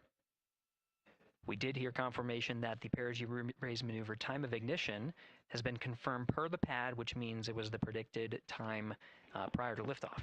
Integrity for GNC, we're taking channel 1 to unfiltered and to BFS. Okay, Stan, we're watching. Go ahead.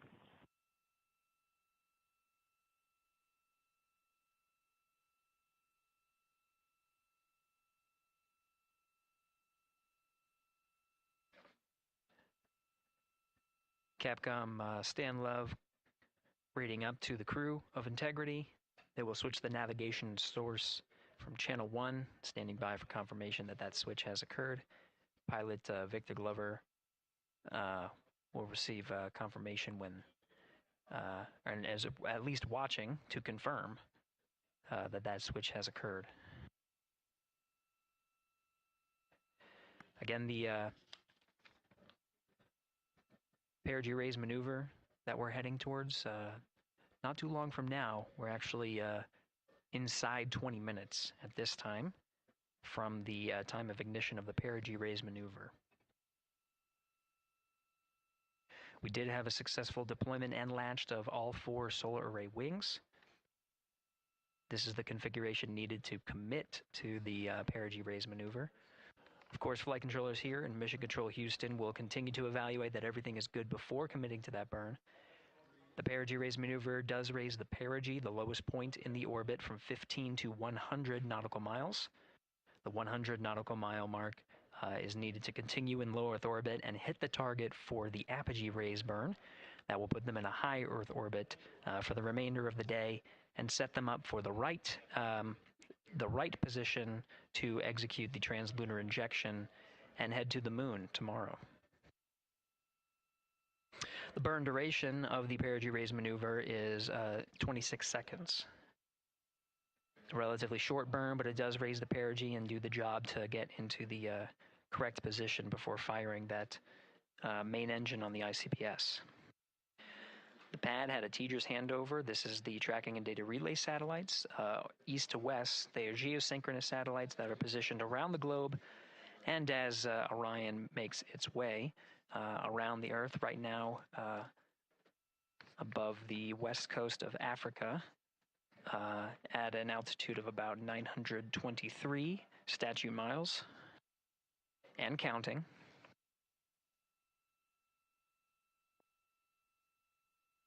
The perigee raise maneuver is not executed at the perigee.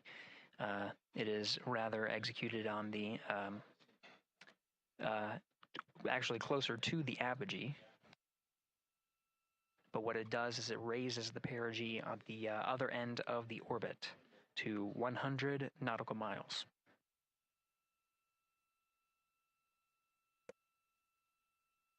The 26-second duration burn does not conflict with the time that they reported of the tracking and data relay satellite handover from TDRS east to west. Again, geosynchronous satellites that are used not only by Integrity today, but the International Space Station as well.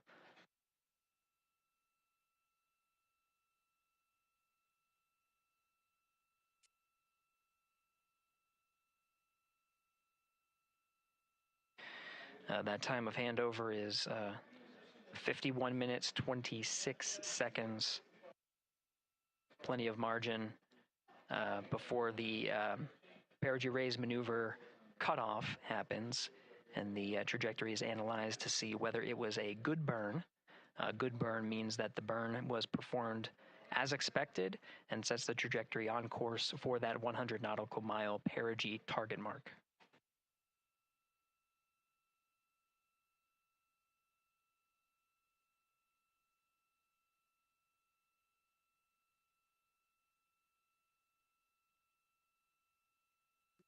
Again, for those sticking with us on NASA Plus and following along on our coverage, we will continue to follow and to cover the mission until, actually, we'll continue to cover the mission 24/7.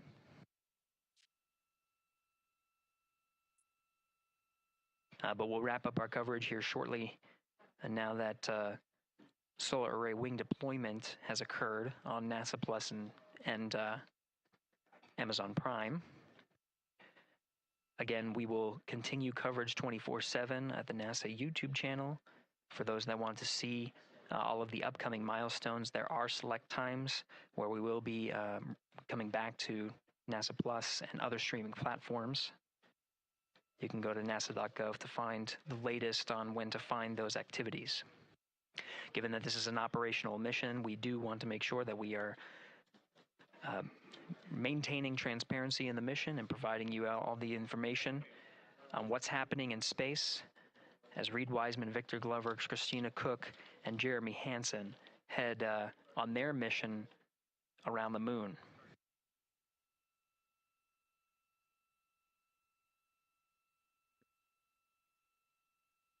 Inside Integrity at this time, again, the solar array wings have deployed. The Integrity is maneuvering to its burn attitude ahead of the execution of the perigee raise maneuver.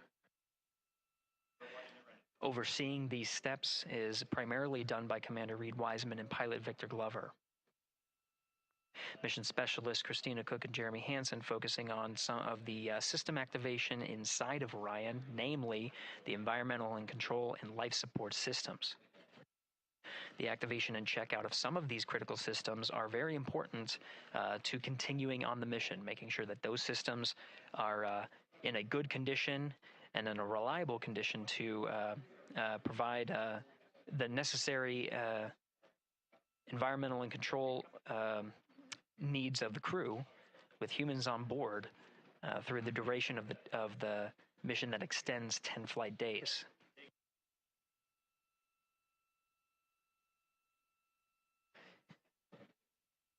Standing by for an update to the perigee raise maneuver time of ignition. Should be right up to the crew very shortly. Integrity Houston, updated PRM numbers when you're ready to copy. All right, Houston, we are ready to copy. TIG is 2 seconds earlier at 4 minutes 48 seconds. TIGO unchanged at 26 seconds. 49:48, TIGO 26.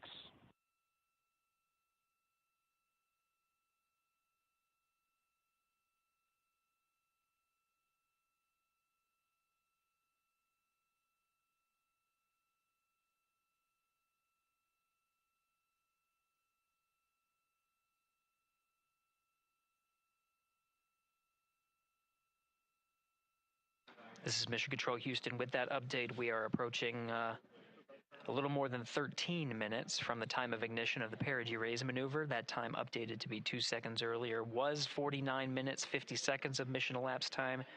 We'll now move to 49 minutes 48 seconds. The duration of the burn, that's what was referred to as the TGO, will still remain at 26 seconds. Relatively short duration burn, again, just raises the perigee of the orbit today.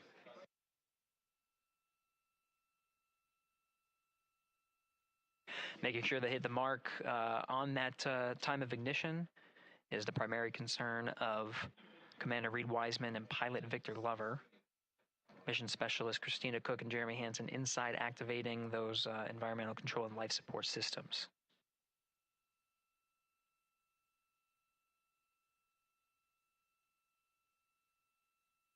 At this time, all 4 crew members are wearing the launch and entry suits. Integrity Houston, for Optimus on the PCD, we have time update instructions when you're ready.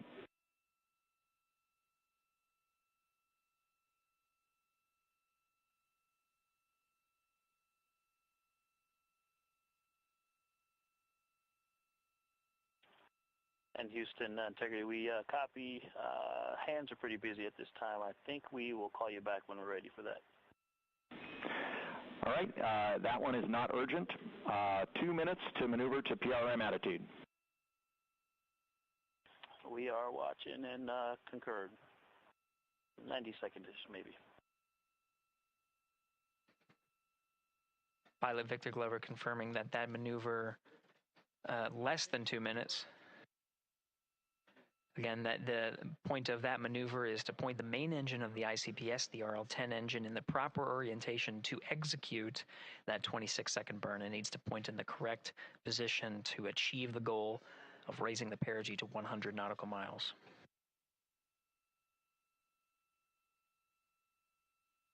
You heard some of the environmental control system activations over Orion to Earth. Jeremy Hansen activated the O2 sensors. They'll be measuring the cabin of Orion.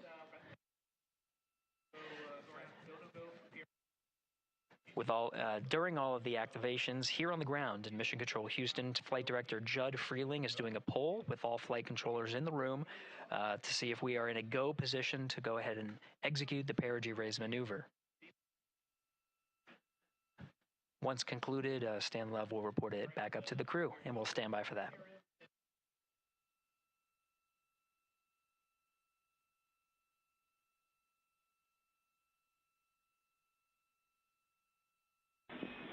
Integrity Houston, MCC polls go for PRM pending attitude and saws.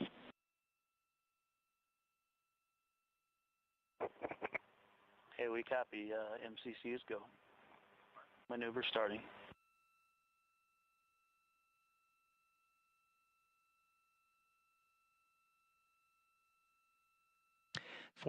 Minutes of mission elapsed time. The maneuver to the burn attitude has begun. The maneuver also is paired with reorientation of the solar array wings that have been deployed. They will have various positions throughout the duration of the flight. Of course, solar array is meant to maximize the draw of power from the sun.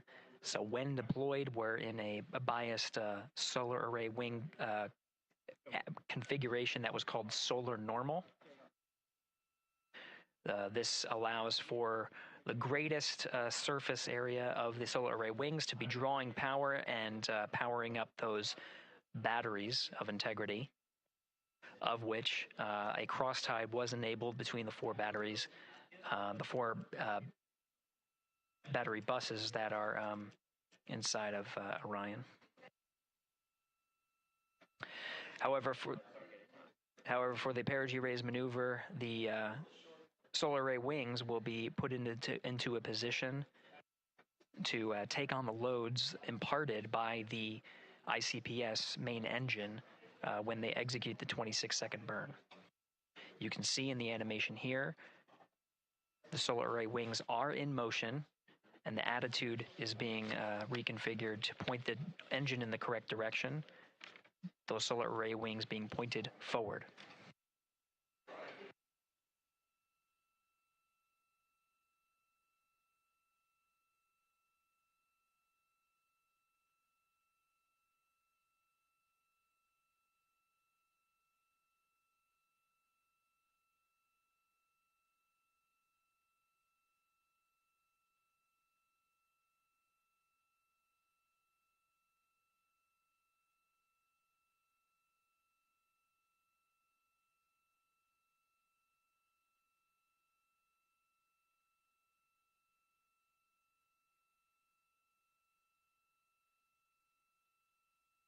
You're getting a live look inside the Artemis II mission flight control room. The team you see here oversaw the ascent of our 4 astronauts inside Integrity, launching at 6:35 and 12 seconds p.m. Eastern Time.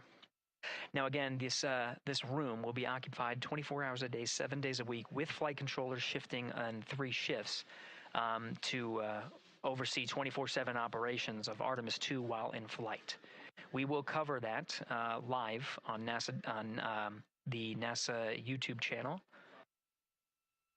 and we'll be covering that around the clock as we begin to wrap up our coverage here on NASA Plus. Before I do want to send it over to our colleagues at the Kennedy Space Center. And to my colleagues, it was a pleasure to join the teams at the Kennedy Space Center and be a part of such a historic launch. Here in Houston, again, we're turning our attention to the mission. And for now, we'll say farewell and thank you to our colleagues there for today's launch coverage. We'll see you again soon for Splashdown. This is Mission Control Houston, sending it back over to Megan and Nicole at the host desk. Thank you, Gary. And yes, it was such a pleasure to be a part of this historic mission that started right here at Kennedy Space Center. It was such an amazing sight to be a part of. And now, as Reed Wiseman, Victor Glover, Christina Cook, and Jeremy Hansen begin their journey, we here at the Kennedy Space Center are about to wrap our broadcasts. We'll, of course, though, have 24/7 coverage with our colleagues at Johnson Space Center starting as soon as we sign off, so don't worry. You can follow along our 4 astronauts every minute of their nearly 10-day journey to the moon and back. Nicole, I'll definitely be watching it, and I'm sure you will, too. Yes, of course. You know, they just started, right? The launch was beautiful. This was a historic day. They're on their way back to the moon for the first time in over half a century, but they've got a lot of work ahead of them, and so we're excited to see what they have to do and excited to test out the Orion spacecraft. This is a test flight after all, and we're excited to see what we can learn from this mission. Very humbling, inspiring. It was really amazing to be a part of this, and I'm so glad that so many people joined along by either watching here in person or watching online. And of course, Nicole, thank you so much for sitting through this, answering questions, adding so much context and information that really brought a lot out of what we saw today. Oh man, I had a blast. You're a rock star. You're a professional. This was great. You're great. So this was a wonderful day. Well, again, thank you so much, and thank you to you for watching at home. You know, tonight we didn't just launch a rocket, we launched the next chapter of human exploration. Our Artemis II crew now on their way back to the moon, and we're taking you with us. So thank you again for watching, and go Artemis II.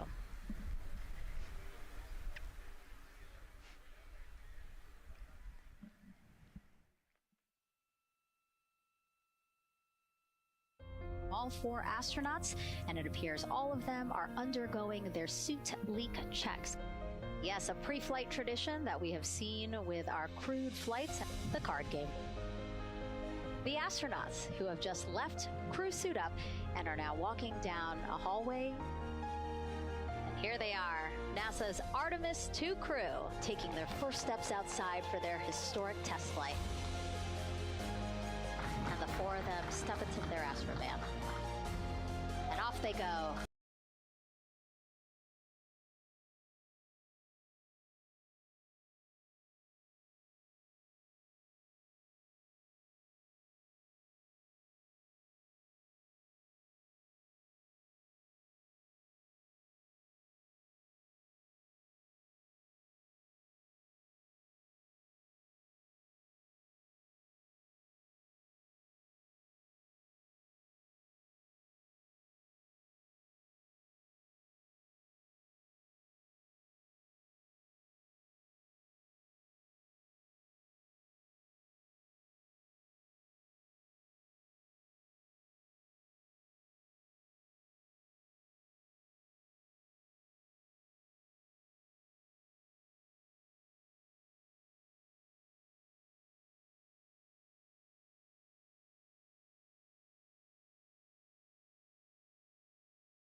see how